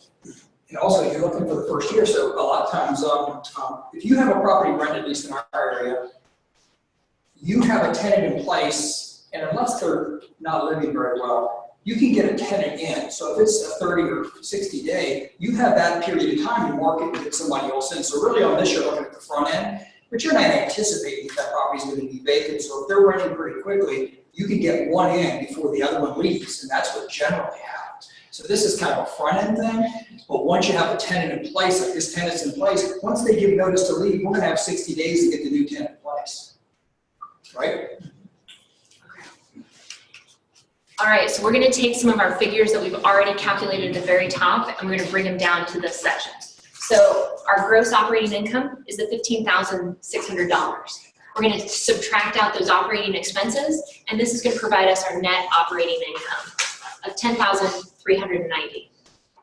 Now we have to take out our annual debt service. That is our monthly principal and interest times 12, or you can use in the top right-hand corner where we've calculated what our principal and interest per year. We're going to add those two numbers together. That gives us $7,080. So once we subtract that from our net operating income, we have $3,310. So these 4 categories that you're going to see on the right-hand side, these are going to be, we try to color code this, so you're going to see on your form and try to make it as simplistic as possible. But understanding you're not going to get good at this overnight. It takes practice. So I just want to encourage you guys that in order to be able to use this, this is something that it's not necessarily intuitive, but we want you to be able to explain it to your clients. Our next category that we're going to assess, because there are 4 benefits like Forrest was talking about earlier. How much is our cash flow before tax? Our second category that we're trying to find out is principal reduction. So how we're going to do that is we're going to take that annual debt service, which is the $7,080. We're going to subtract out our interest. And so we find that the principal reduction on this property for this year is $1,980. Okay? So now we're going to take that net operating income, and we're going to find out the next category, which is, do we have tax savings as a part of this property, or are we actually paying tax on it? So we take our net operating income, we subtract out our interest. For this property, we had already calculated up top that there is a depreciation that can be taken. Now, you don't necessarily know the finances of your client. And as Forrest was mentioning earlier, if they make over $100,000 or $150,000, they may not qualify to take this depreciation. So what you're going to talk to your clients about is saying, hey, you need to talk to your tax advisor or accountant to find out if you can take advantage of depreciation. But if you are able to take it, this is how it would affect your numbers. If you're looking at for you as a personal investment, and you're in real estate full-time and you meet those criteria, you would be able to take this depreciation. Does that make sense? Okay, so for this particular property, we're saying we have depreciation of the $2,643.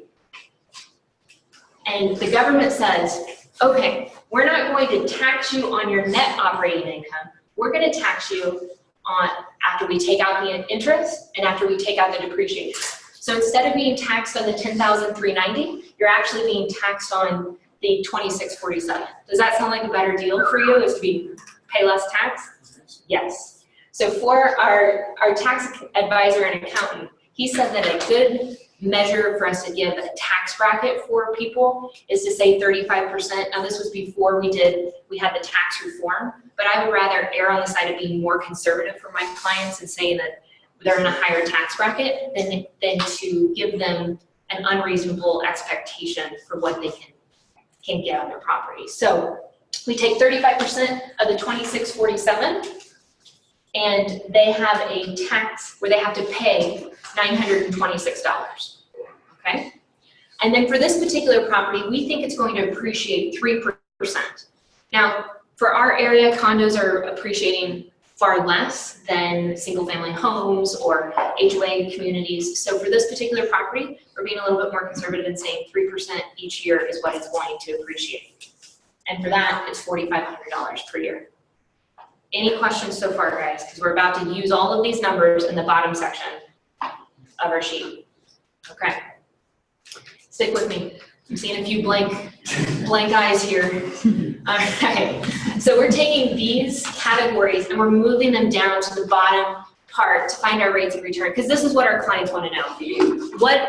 What can I expect from this property? Now, if you're talking to an investor or you're talking to somebody that this is their primary residence, their priorities are going to be different.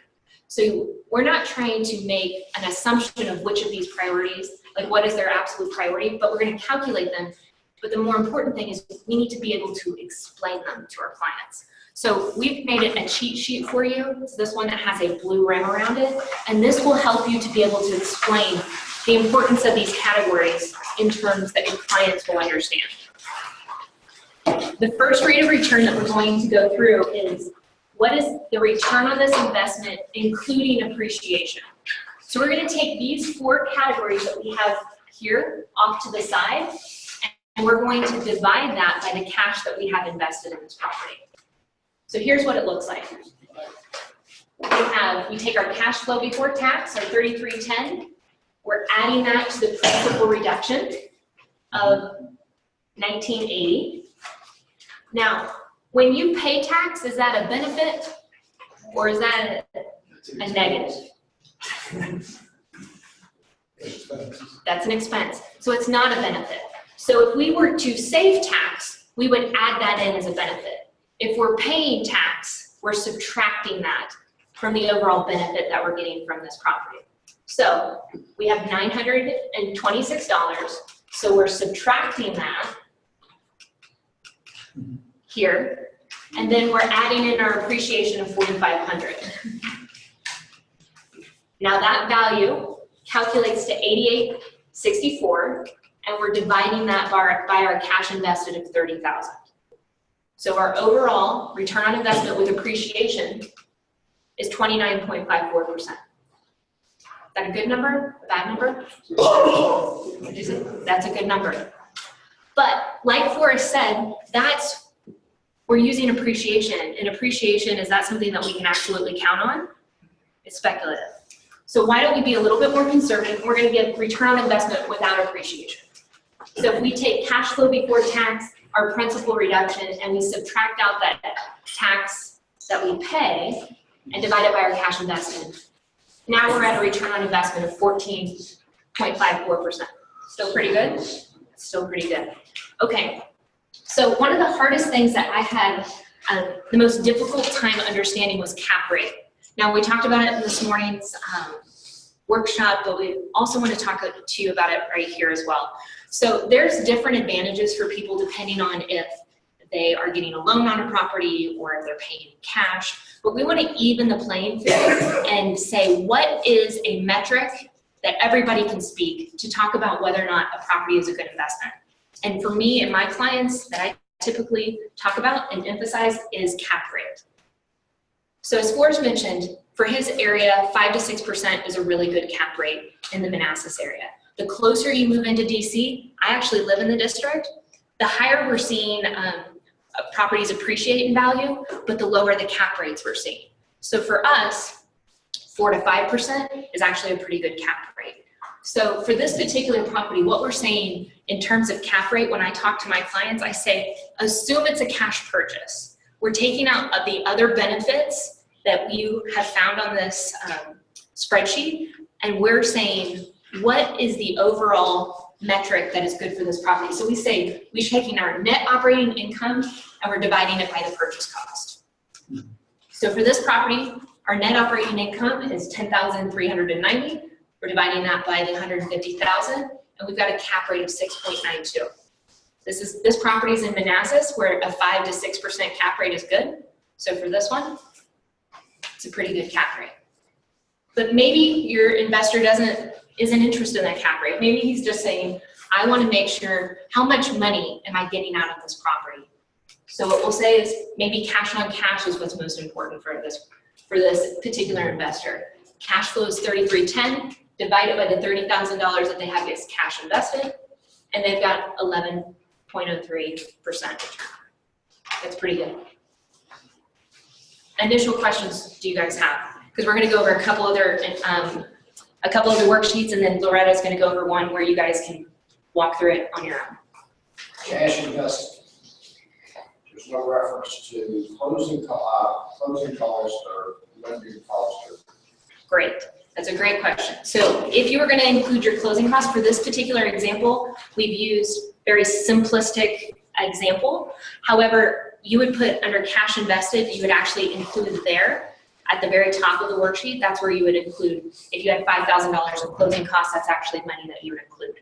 But the thing that you have to look at is that if you're financing the property, you're not going to be subtracting the purchase cost minus the cash invested to get your financing. You'd have to exclude that number so it doesn't throw you off a little bit.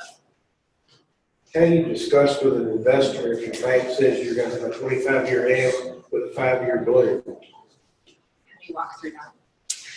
Forrest, do you want to pop in on that? The whole idea is like I have loans through credit unions, and with credit union, there's going to be different rules for those loans. So some of mine are amortized over 25 years, maybe 20 years, and the one I have isn't a 5, but it's a 10. So you're just letting them know in 10 years you're going to have to do something. So if you continue to let it flow, you can show them where the principal reduction will be. Hope the market continues to go in the right direction. If we have another 54%, downturn, but the bottom line is not all loans are 30 years and you have 30 years to pay them. I get mine Apple Credit Union. I get mine through the credit union. They're not going to do a 30-year. So you just have to explain it to them. So after 10 years, they refinanced one of my properties. They allowed me to continue, but it's not a guarantee. So your client needs to keep an eye on the 10 years and then realize that they may need to come out of that property with another investor or renegotiate with the original. But that's how it is with some of your commercial banks and certainly your credit unions. We're finding on some of this residential stuff, people are getting 30-year loans on it. So that's great, even if it's multi-unit. And actually with FHA, you can get a 4-unit where somebody occupies the property and go up to like $1.2 million on an FHA loan. Did you guys know you can do that? If they occupied it, they can use the other amounts. So talk to your lender and find out. But you're absolutely correct. If there's going to be some special arrangement on time, you better let your investor know. Then you kind of BS through it. Say again? Then you kind of BS through it. Who's that?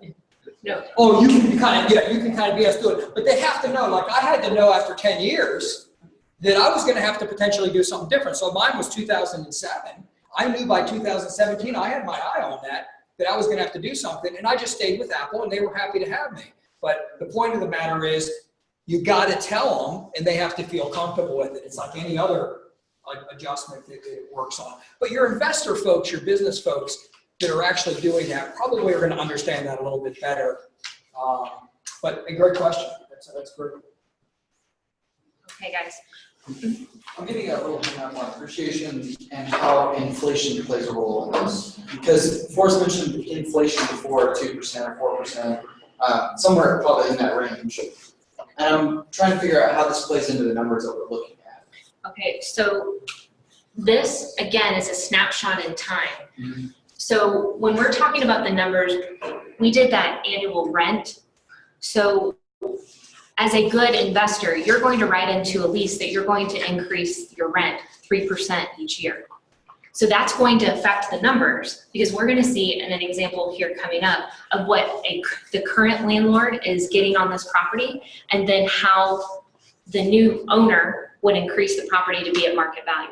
Because what do we often hear from landlords is, oh, I don't want to increase the rent because I have a good tenant.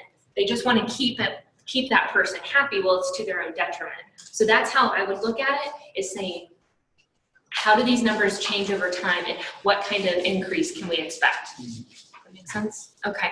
So for this next property, I want you to pull out at the top right-hand corner, you're going to see 4-unit on West Street. You've got 2 of those. And the reason you have 2 of those is the first example is at a sales price of $400,000. And you have another one that's at $430,000. So we're going to start with the $400,000. Okay, I'm going to go through this one at a slightly quicker pace. Then we're going to end up taking a break, and then we're going to go into the self-directed portion. And then at the very end, we'll go over doing one of these on your own, because as I explain them, you're probably following along and thinking, oh, I could probably do this. But then when you actually go to start doing the numbers and it's completely blank, then you might need some additional help from us here. So for this property, it is a 4-unit on West Street. This is the property that Forrest actually is going to be closing on this Friday. He's paying in all cash for this property. So we're not finding out the principal and interest. We're not doing any of that piece for it. So it makes it a little bit more simplistic as an example to use. So we're going to figure out that land cost again. So we're going to travel back over to the tax record. We're going to take that total assessed tax value, divide out the land to find a percentage. For this particular property, it's 32.37%. So we're going to take that purchase cost of $400,000, take it times that percentage so that we can take the land. And again, the reason that we do this is that we cannot depreciate the land. We need to find out of what of this property we can in fact depreciate. Everybody still tracking? Okay. So for this property, the land cost is $129,000 and some change. We're subtracting that from the $400,000 to get our building cost. And again, what percentage are we using for our depreciation percentage? Remember that schedule we were looking at? 3.64%. So we've got $9,847 worth of depreciation that a owner could potentially take, because Forrest is purchasing this property and his wife and him own and are in real estate. They can in fact take all of this depreciation.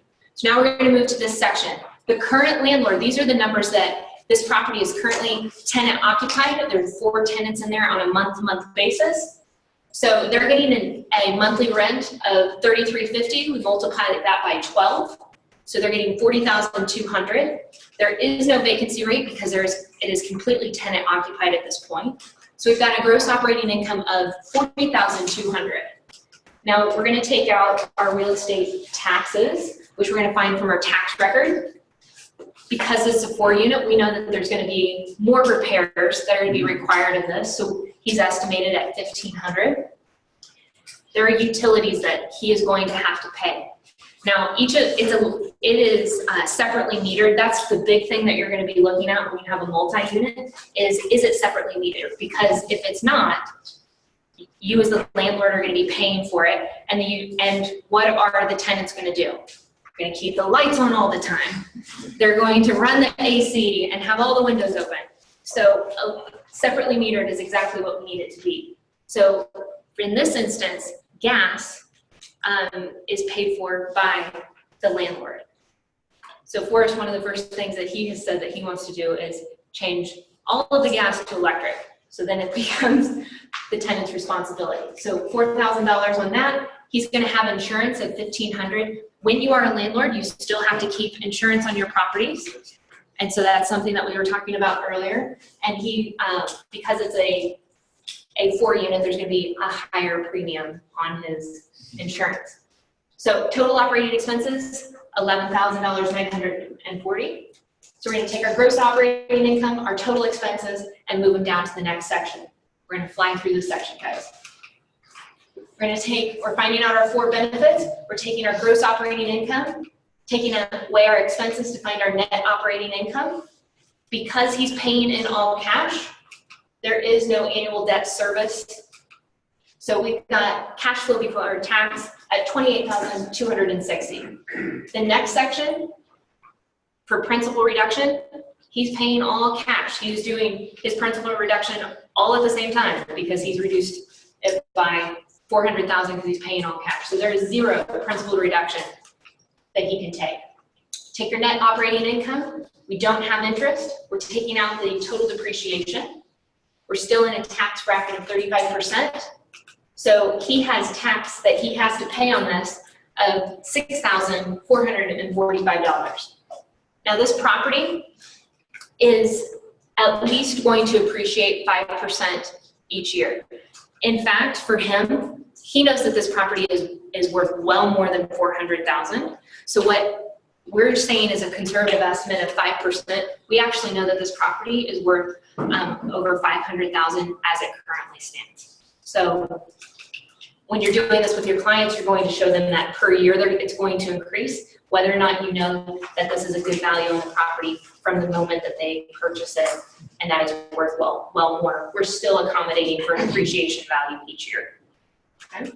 So we're going to take these numbers and bring them to the bottom of the form. Again, as we mentioned, and this is something that when I do one-on-one consultations with agents and we go over these numbers, one of the biggest things that hangs people up is this tax-paid tax savings and how we figure it down here. So again, the way I want you to think about it is, if you are paying tax, that is not a benefit. So it's going to be where we subtract it out here. So if there's not tax savings, we subtract it out. So our bottom figure, the $41,815, we're dividing it by our cash invested of $400,000. Our rate of return with appreciation is 10.54%. Return, did I say 4.5? 4.5. All right, so the next category without appreciation, because we're taking out that speculation piece, is 5.45%. If we go to our cap rate, we're taking the net operating income, dividing it by that purchase cost for a percentage of 7.07%. And then our cash on cash is going to be the same figure. Now, if you were to go into, if you wanted to try to create a 4-unit that's in the heart of Manassas, right on the main drag, you can't do that anymore. This property is grandfathered in to be a 4-unit. But when Forrest and his wife did their home inspection, they found out the home inspector went underneath the house, and when you go to like Luray Caverns or one of those places, what are those things that hang from the ceiling and like caves? Stalactites of termite damage underneath this property. And so Forrest found out from his home inspector and from his termite guy that there's about $30,000 worth of damage in this property.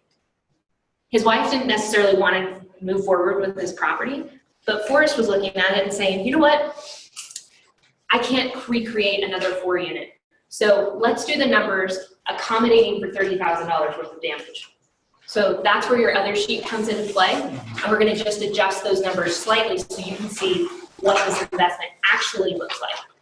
So the first example was based on what the current owner is getting for rent and based on a $400,000 sales price. Now let's go over cash invested is $430,000 because we've got an extra $30,000 worth of damage that we've got to take care of. We keep the other numbers consistent.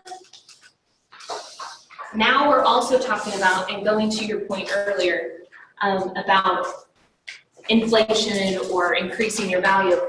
We found that the actual market value for the property should be $4,000 a month for all 4 units versus the $3,800 and change that it was before. So we should actually be getting a gross income of $48,000. So here's how our numbers adjust based on changing that we have $30,000 worth of damage we've got to take care of and increasing our rent. So So now we have cash flow before tax, $36,060. We're paying a little bit more tax on the property because we're gaining more income. We still know that it's going to appreciate 5%. So now we have 9%, which increases about 0.5% on our appreciation value. We've got 6.25% on our cash flow, our return on investment without appreciation. Look at our cap rate. Our cap rate increased almost 2%. That's how you show your value to your clients with this, and you continue to evaluate their properties, because as the rental values increase, you're able to see that this is still a really great investment. Again, for this area, a 5 to 6% cap rate is a great investment. And you're seeing for this, it's 9.01. And then if we look at our cash flow before tax with our cash invested, we have to take our $430,000, which is 8.39%. Any questions? I just want to make sure I fully understand what you're saying. So they were charging between $800 and $900 per month, and now you're saying they're going to charge $1,000 per month. So they vary depending on the unit. So we're giving, like, some units are a little bit smaller, one's a little bit bigger and has a better view and a patio and a balcony and those things. So the average, we're saying each of those are going to adjust a little bit, but our total that we're getting per month is $4,000 for the entire building. That's a real struggle in our area. Like Beth said, we don't have as easy of a way to ask, hey, what are your average rates? I mean, I've sold an investment property and had the appraiser call me and say, well, can you reach out to these neighbors and find out, like, if they're all different? Because we just don't, I wish we had an easy way to assess that. Do you agree? I think that's very hard in our area to find out. Because so much stuff does not get in the MLS. And if it does, it just says it's rented. You don't know if it sat there for, I mean, I guess you could tell how days on market. I think that's much harder to do. And is that mostly, you're saying the value is the hardest part, or the vacancy rate, the actual rent? Getting the data is harder because it's not in the MLS. I think that's something I agree with that. Although I will say that when the guy next door to the townhouse I'm renting comes out and says he's just been charging $1,500 a month and I'm charging $11,000, I've started to think my property manager and I need to have a talk. Hey, get on Craigslist and see a lot of that. Yeah, that's true. That's a good place.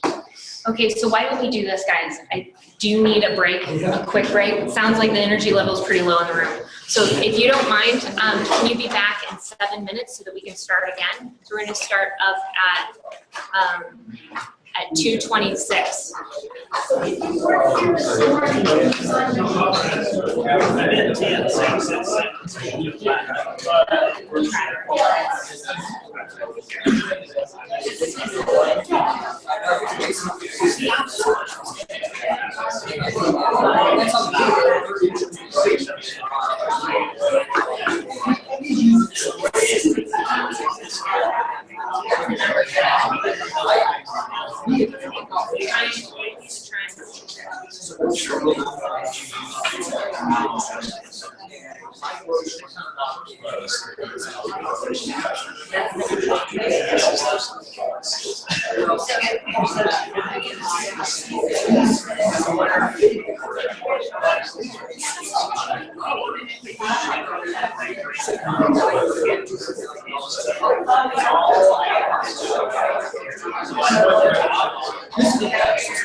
To me, that says you want a 6% cap rate.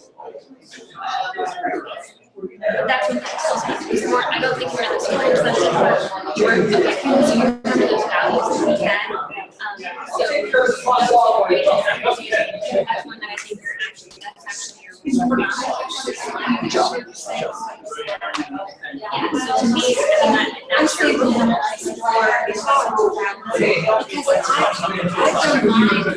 that's your metrics. So that's your game, but you're just. So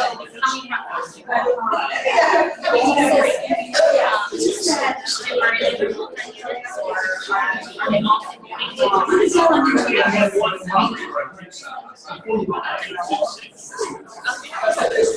from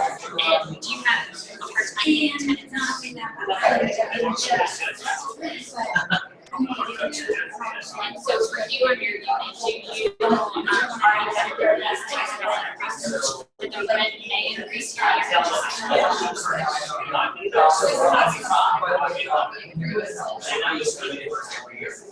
So in that way,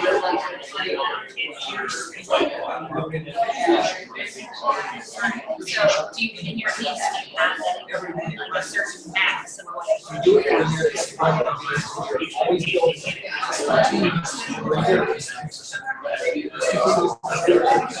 Always increases every year. Otherwise, it's going to be a wrong call. It has to be on a credit card. You're not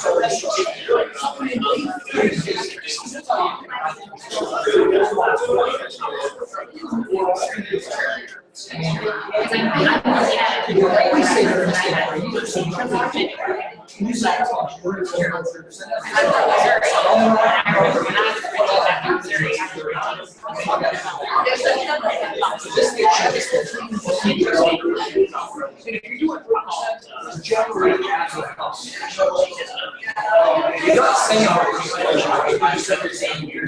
that's how your commercial is. They're all built.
So it's already, okay. Yeah, sorry, of course, keeps going off camera, and they've got a dozen people or so.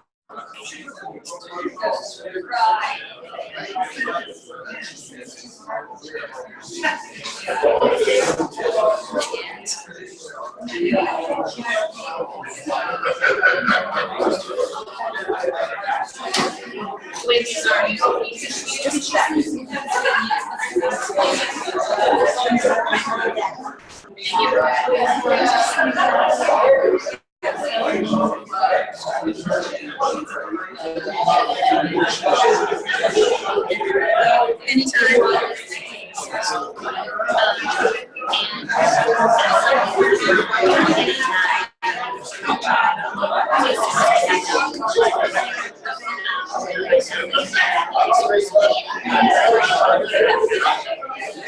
We got mine first. We got mine first. You have new software.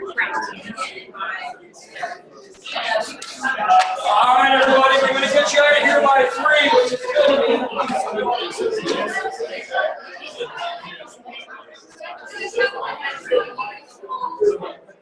Martha, do something.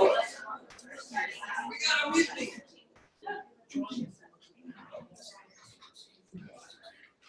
All right, hey everybody, let's get started. I'm going to have you out of here at least 25 minutes late, so let's get her on. I'm joking. Yeah, get you back to Smith Mountain Lake. All right, so if you can grab your self-directed IRA forms, the self-directed IRA. Looks something like what's up on the board. Okay. So what we're going to do is we're going to quickly go through this. Now, you guys, do you have a 1031 exchange person that you use? What's his last name? Is it Moran? Is somebody different? You know it's an outfit up in Anchorage, Alaska. Okay, that's good. So just like a 1031 exchange person, we have a gentleman in Northern Virginia that we have his information if you need one. If you guys if there's a question that your folks have about a mortgage, you give general information, but you're referring those to your mortgage professional, right? And if they have a tax question, you're referring to a tax question. If they have a 1031 exchange, you can say, hey, basically, I know you can do these, but here's the deal. Why don't we, I'm going to turn you over to a 1031 exchange person. They know all the answers, and that's the way it is. So as far as the self-directed IRA, it's the same thing. So you have names on the back of this brochure, and these are people that I actually have relationships with. But I did a 1031 exchange. I did a self-directed IRA, and this is the company that I used. As an independent contractor, we know NAR has done a study, and NAR said that 43% of realtors have zero plan and money saved for their retirement. 43%. We know that 30% of realtors invest in real estate. So in real estate, if you are a realtor and you're paying your own Social Security, you're paying, Medicare, you are responsible for your own retirement. There's nobody else responsible. Now, a lot of realtors had other jobs. Like, let's say I retired in law enforcement, I may have money coming from law enforcement. If I retired with the government, I had money coming from the government. For folks that are just in real estate, if they don't have a plan, they're going to wind up in a little bit of a mess. But we do have a lot of folks that came from other jobs. So in this case, all the decisions that you make are going to be up to you. Well, I was at the mercy of the stock market because that's what I thought my retirement had to stay in. That's what my retirement is for Long and Foster. It's in a Fidelity account because that's really my only choice. But what we're telling you here is with your folks and with your retirement account, a lot of folks that are in real estate do what's called a SEP account. So do you know what your maximums are on your SEP account? It's 25%. You can put aside, and I think it was 44,000 in 2017, 2018. I think it's 55,000, 54,000 now, 55,000. Did you know you can put that much money away in your SEP account? So the government's saying now, as an employee with Long and Foster, even at 57 years of age, I can only do 24,000 a year. But if I was an independent contractor in real estate, I could do 55. And my wife, who's younger than me, can do the larger amount. And here's why: they're allowing you to stick this money away because they know you don't have these other retirements. Okay, so take advantage of that. So when you do a self-directed IRA, what we're saying is that IRA money, that money can be invested in real estate. It doesn't have to go on the stock market. It doesn't have to stay in cash and other things. So here's the deal on how that works. So once I took this class in 2009, I started a self-directed IRA, and I called Dan and Jeremy, and they hooked me up. And it's a pretty simple process. But what you're doing is you're going to fill out some paperwork, and then they're going to shift that money from whoever your investor is, and they're going to shift it over where you're actually controlling your own money. So it's going to be what I call checkbook, or what they call checkbook control. So I'll show you the process. Right now, I had bought, when I first took my money out in 2009, when I started my self-directed IRA, I bought a piece of land, I put a house on it, I sold the house. I bought a property where a deal was falling apart. I sold the property that it tenanted a few months later, made $36,000. As you're making that money in your self-directed IRA, am I paying any taxes on short-term capital gains? No, because it's just like it's in your IRA. So the $36,000 I made on that short-term flip, it just continues to build up in my IRA, because it's just like anything else in your IRA, it's just growing. So in this case, right now I own this restaurant building. This is a little, it's called a public house, and they make beer on site and all that sort of thing. So my IRA money is actually in that restaurant building. Okay. As far as who are we to tell folks where they should invest their money? We're not telling them where they're investing money. What we're doing is we're saying that if you want to invest in real estate, we're letting you know that you can. You see, my disappointment was I talked to my accountant and my financial folks, and they were saying you have to stay in your retirement account. You can't come out. If you do, you're going to get large penalties, and you have to pay interest and all this sort of thing. So my disappointment was that I was told that I couldn't do something that I could do. And Tom Lundstedt said, don't be disappointed in them. You've only been able to do it since 1978, so it's a newer thing. Okay, so I started one. And I thought, okay, if I started one, first of all, I'm going to get my feet wet. I'm going to make sure it works. I'm going to make sure somebody doesn't take my money. Now, at the time, when this company is in Texas that I used, and it was 2009, and they were located on Baghdad Street. You know what I'm saying? I'm thinking, I'm going to have to try this. And I wasn't sure it was going to work, to be quite honest with you. So I went ahead and I tried it, and I felt like, you know something, my passion became, I saw the opportunities that I had because of this. And I wanted to tell everybody. And my wife says, you're so annoying. Leave him alone. And Boomer says, look, I'll get him out of your hair. I'll have him do seminars. And he can tell everybody one time. Because I want you to know you can do it.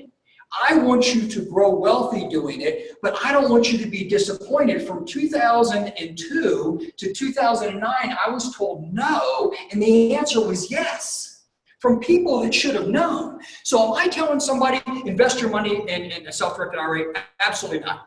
I want to tell you, you can. And if it's your choice to do so, we know 28% of the folks want to be in long-term investments that are real estate. Well, if they want to be in them, let's help them out. That's what we're saying, is you can do it, and here's the people to call. Am I going to tell them all about self-directed IRAs? No. Let Dan and Jeremy tell them. Just like we would with the 1031 exchange. Yes, sir? Approximately what kind of fees do those folks charge? They charge just south of, they charge just south of $3,000.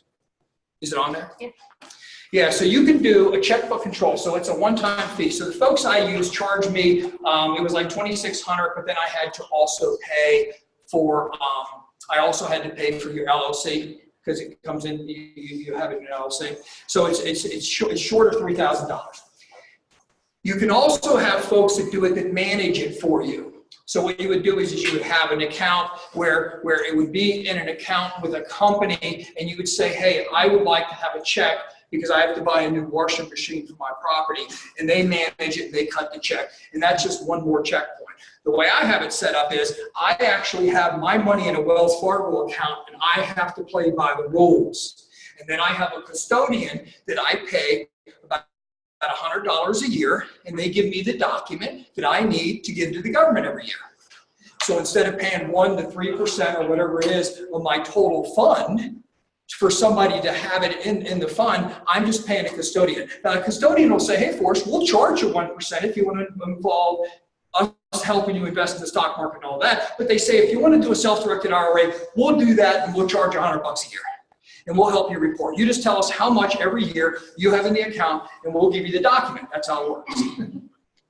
So you can do it. I've done it. What's that thing up there for? We're fixing it. All right. So folks have... Bill, did you? I saw you. All right, so here's the deal. $7.5 trillion in their retirement accounts, and they're saying they want to be in real estate, right? Let's help them with that. Okay, oh, there it is. Look at that, 7.5 trillion. Okay, our clients, they want us to say, oh, yes, I think you can do that. Here are the folks to call and let them do it. And your brochure is going to have the rest of this stuff. So what is a self-directed IRA? All right. You can choose, self-directed IRA is what allows you, so you can have any type of IRA account. And consider this wagon IRA account. Does a wagon help?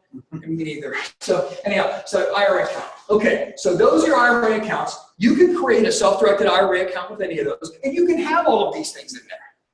But here's the thing, you can have real estate in there as well.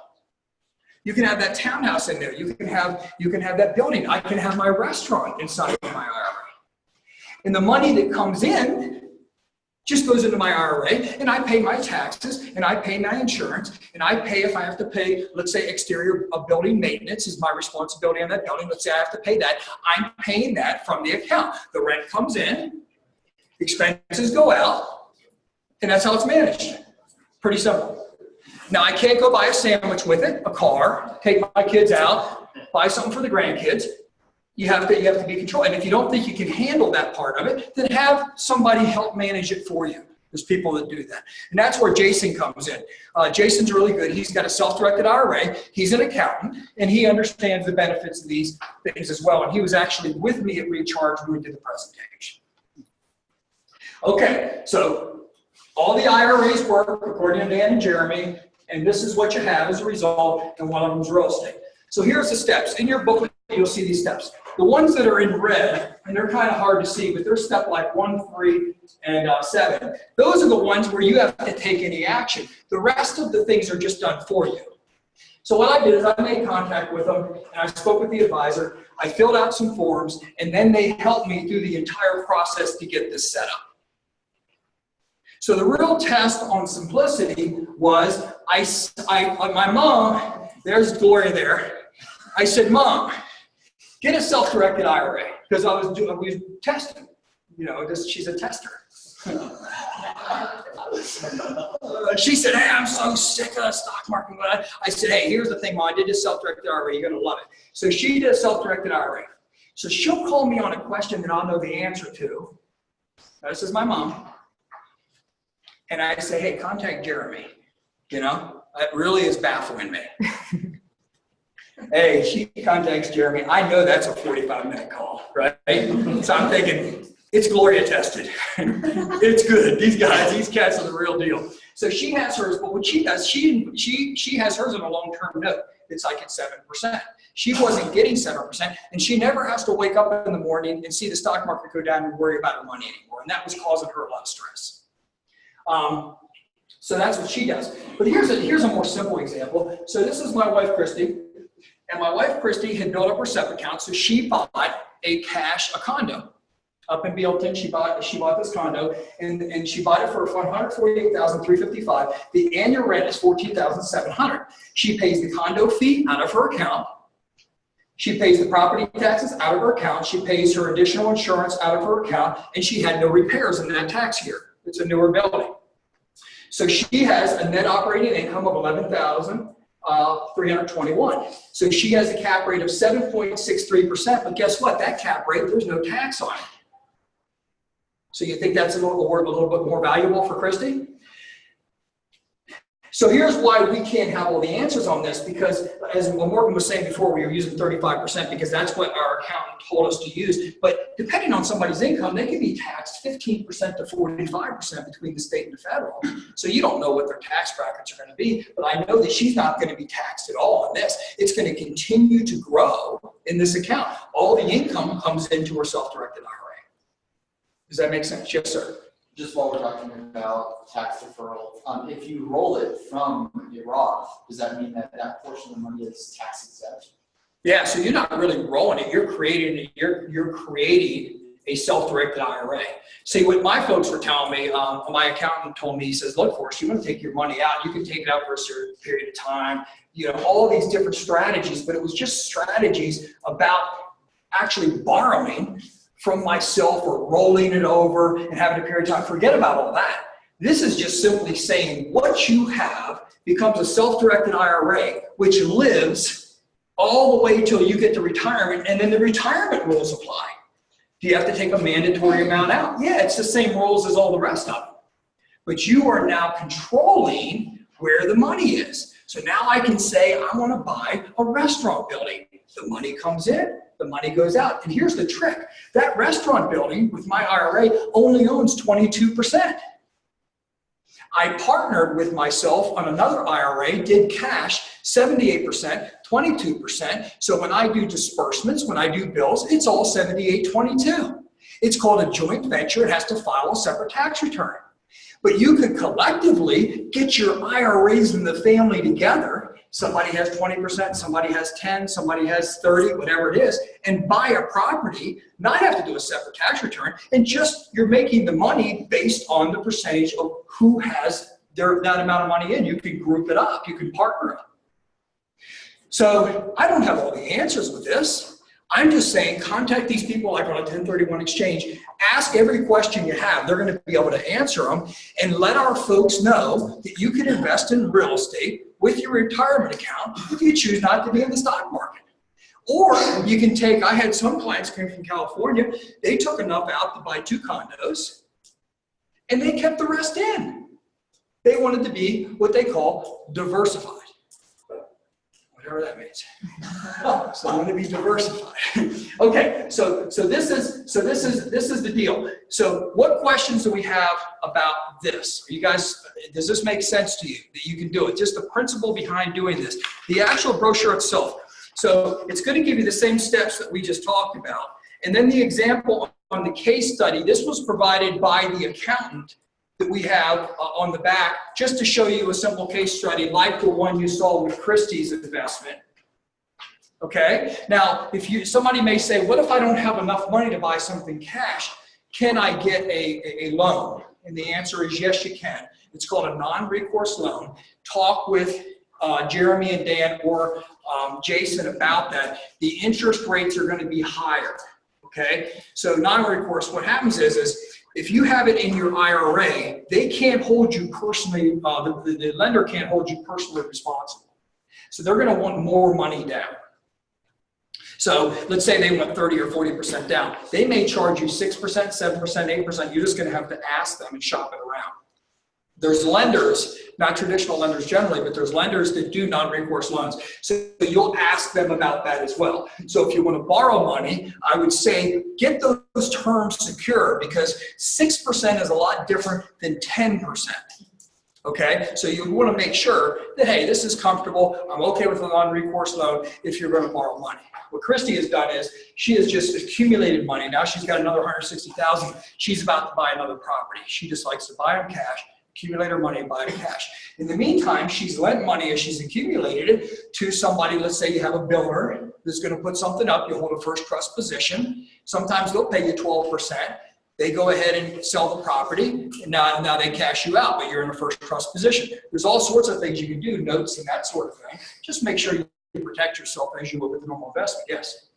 Would you kind of say something about the IRS regulations about using that for your personal benefit, because it's pretty strict? Yeah, here's the deal. You got to follow the rules.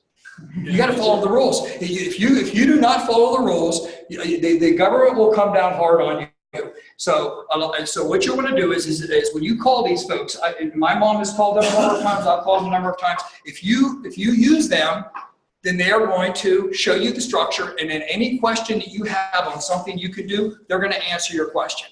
If you feel like I want additional oversight, talk to Jason, and Jason has a company that will actually, and this is what he does. He doesn't touch his money, it's all here, and he just puts in requests. And then that company takes care of the request. Hey, I have an investment property. They already have the address. Here's what I need the money for. And then they cut the check. Now, he pays a monthly amount to have that. It's an additional amount, but it's one more set of eyes on it. So if you are audited. Now, I've been audited twice since I've had it, and everything has been fine. Okay, but you have to follow the rules. You have a property in your IRA. You can't go stay at it. You can't rent it to your brother-in-law either. You can't rent it to your kids. You can't rent it to your parents. And your company can't go paint it for you. If your company paints it for you, you're doing work on the property.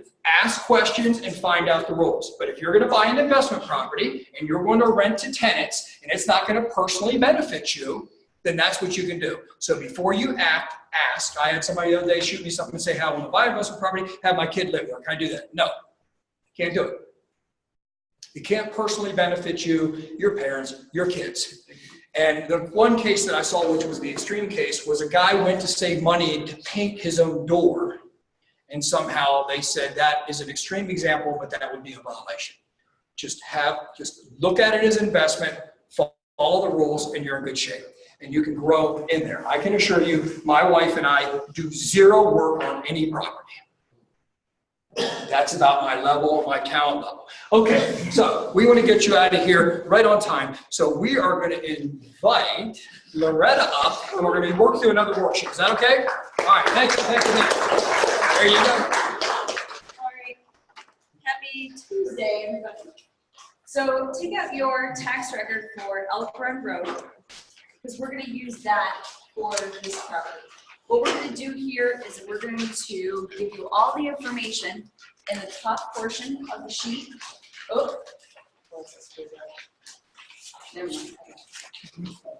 So we're going to give you all the information in the top half of the sheet, and then you guys are going to calculate the rest of it. But you're going to do it on a blank sheet. Yeah, just like You're gonna use a blank sheet? And you're going to use your tax records up front, and you guys can do your yeah, so you're just going to need these two documents. And a pen. Cool? All right. So, the purchase cost of this property on Elk Run Road is $320,000. I'm gonna write that into purchase. The cash invested is $132,000.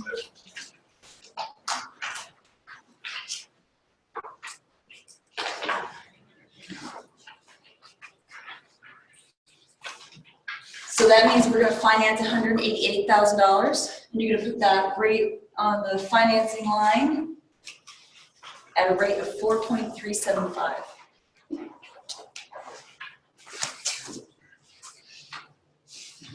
Got it? So when you guys do this on your own, you're gonna be taking the 188, you're gonna put it into an amortization schedule, and you're gonna come up with the principal and interest together from the first total month on that amortization schedule. What you're gonna come up with is the total per month is $938, which means that your annual principal payment is $3,038. Your interest payment is going to be $8,225.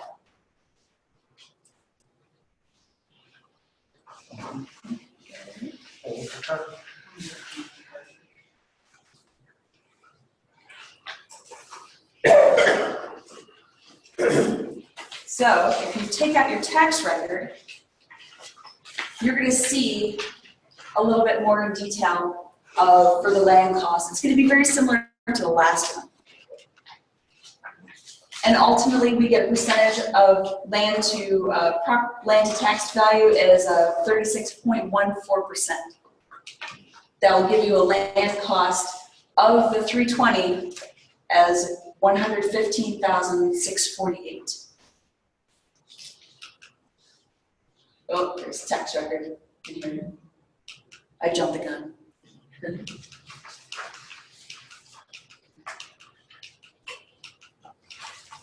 So that's how we got it.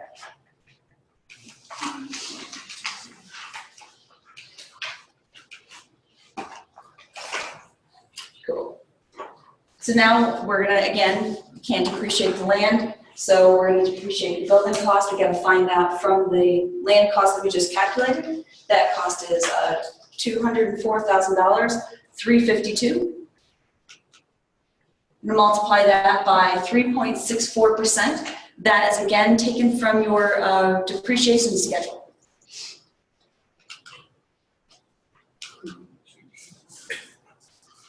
You have a total depreciation dollar of $7,438.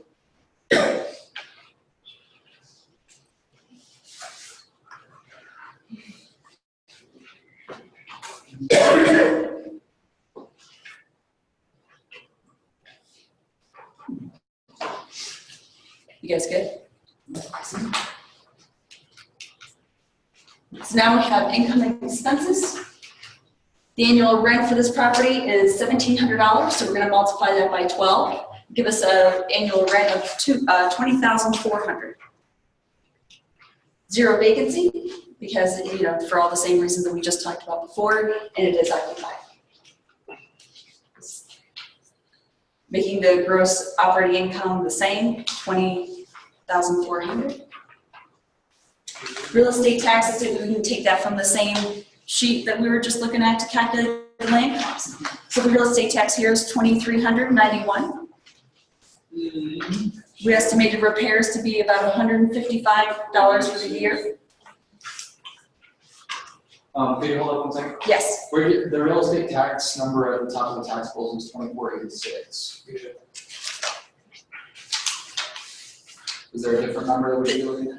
Yes, so when we originally did this, this was done for a 2016 tax record, and we had just printed out the 2017 tax record right before we got here, so that's the minor difference. And we'll fix that.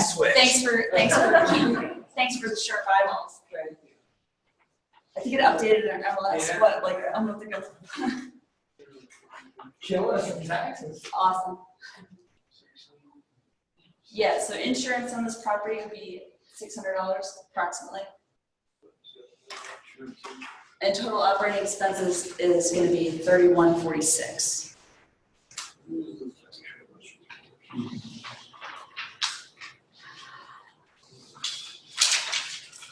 So after this, you guys have all the information to calculate the rest of the sheet.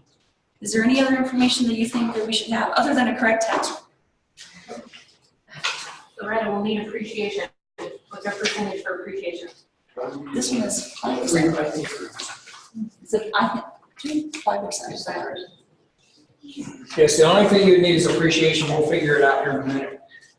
When's the best time to do these sheets, before or after you buy the property? Do them before. And then the next best time is if you have investors that have these, just continue to meet with them every year, because the numbers are probably going to get better and better for them as the rent goes up. And go ahead and build, if you have a 12-month lease, residential lease, go ahead and build an escalator in your leases. So if you have a 12-month lease and the folks say, it's okay, I'm only going to be 12 months, say that's fine, we're going to have a 3% increase put in the lease. So if they do stay, it automatically goes up. When's the easiest time to have that signed off on when they think they're only going to be there for a year? Up front, and just say as they continue. So when that lease just continues year after year, it continues to go up automatically 3%. And that's how you stay on market rate, which was our inflation question. All right, work through this, and the appreciation is 5%.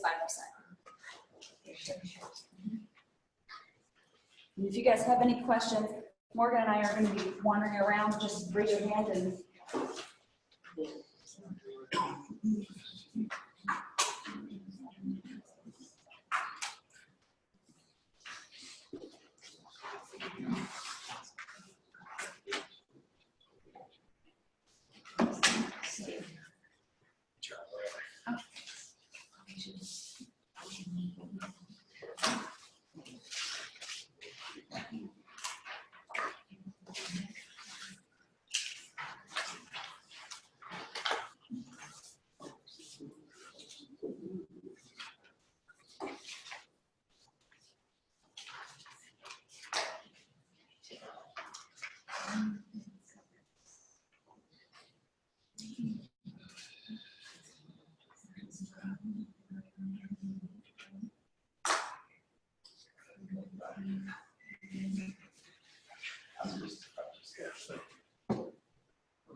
Is everybody done with this slide? I'm gonna go to where we're getting the answers.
Want to write it up.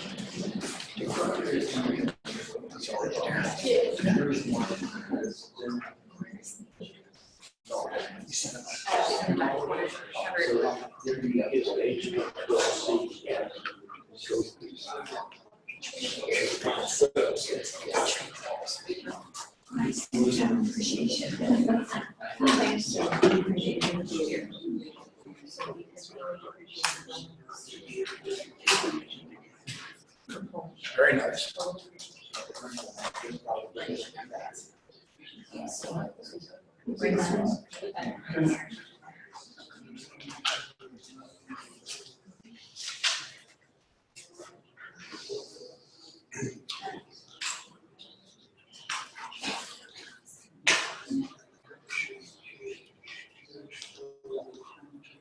You guys ready for Loretta to take you down the sheet? All right, let's guys. So, have most of you gotten If you're through? still working on it, do not look up front. Okay, so we're gonna go back to the top of the four benefits. So what we're gonna do is we're just gonna bring down all the information to the color-coded slots. And you can do this in one of two ways. You can just bring it down as you go and kind of fill in the bottom as you work the top. But the easiest way, the most simplistic way, is to just do it line by line, one by one, taking it a little piece at a time, because it's gonna be a lot of numbers in the end, and they're all gonna look like. So, from the middle part, you're gonna bring down your gross operating income, and it's gonna be $20,400. We already got that. We calculated operating expenses up top, so you're gonna take that and fill that in. So 20,400 minus 3146 is gonna give you 17,254. So now that's your new starting point. And then you're gonna subtract your annual debt service from your net operating income, which we calculated at the very beginning. And that is 11,263. You're gonna subtract your annual debt service from your net operating income, and you're gonna get your cash flow. You guys cool? And that's your first benefit. Now your second benefit, again, is principal reduction. So we gotta find out how much money you're actually keeping. So we're gonna take the annual debt service of 11,263. We're gonna subtract the interest from that is 8,225. That gives you 3038. This number will look a lot like the top number because it is the top number. We calculated the principal and the interest at the very beginning. So this section is just a reiteration of that. Your net operating income, again, you bring this down from here to here, and that is 17,254. You subtract the interest only. So subtract 8,225. You subtract your depreciation, 7,438. Because you're gonna want to find out what your taxable income is. You got to report something to the IRS, and it's only $1,591.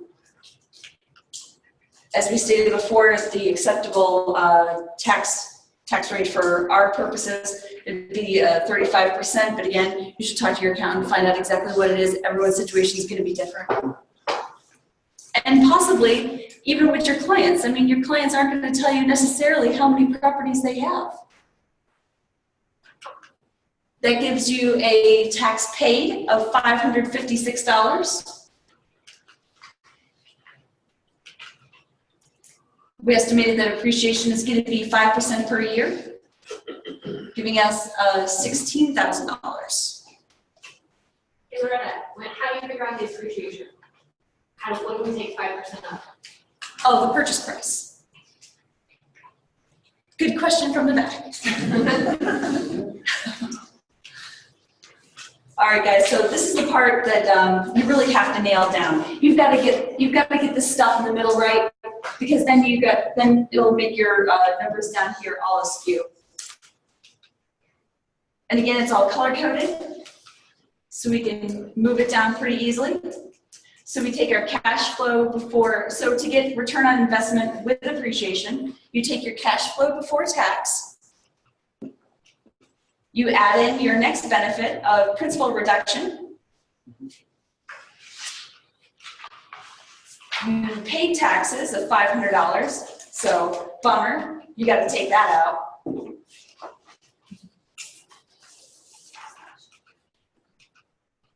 And then with appreciation, you add that in. So all your numbers at the top line will be 24,473. That's cool. You divide that by your cash invested of $132,000, giving you a return of 18.54% with appreciation. Yes, cool. So again, that's just a speculation. If you want to just run the numbers without speculating anything, you don't know exactly how it's going to appreciate in the future. Maybe there's talk of, if it was a condo, raising the condo fees. There could be any reason why you wouldn't want to include appreciation. One, I mean, you just don't want to consider it. So to do that without, it's the same as before, except just subtract 60. The easiest way is just to know that your appreciation is 16,000 and subtract 16 from 24,473. You don't need to do all the math again. Just take out the appreciation. And divide that by $132,000. It'll give you 6.41%.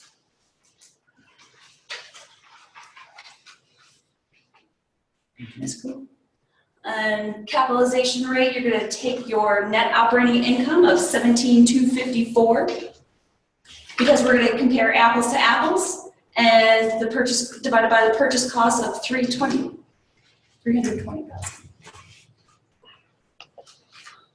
We'll get you a percentage of 5.39 cap rate. So your cash on cash is your cash flow before tax divided by your cash invested. So 5,991 divided by 132. And once you start filling in some of these categories from the top, you're going to notice that you can fill in most of them first.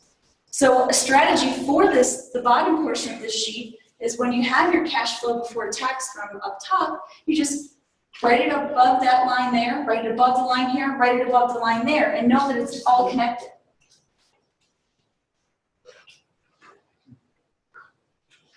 I'll give you a rate of 4.53%.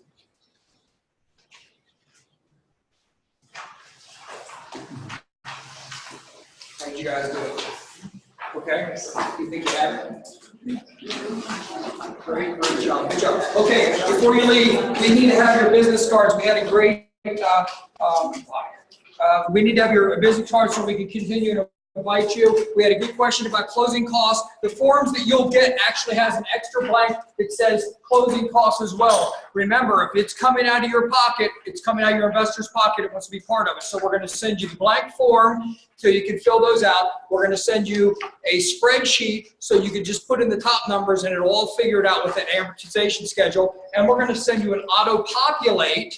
And then we're going to send you, if we have your email, we'll invite you every week to do this part of it with us in Old Town Alexandria on a webinar. Okay, thank you for coming. We really appreciate it. Good job. Thank you. Yeah, put your cards right up here. We want to make sure we invite you and get you all these tools.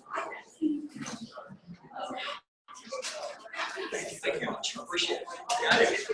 Got it. Yes, I'm going to work it out. Yes, sir. Thank you. I appreciate it.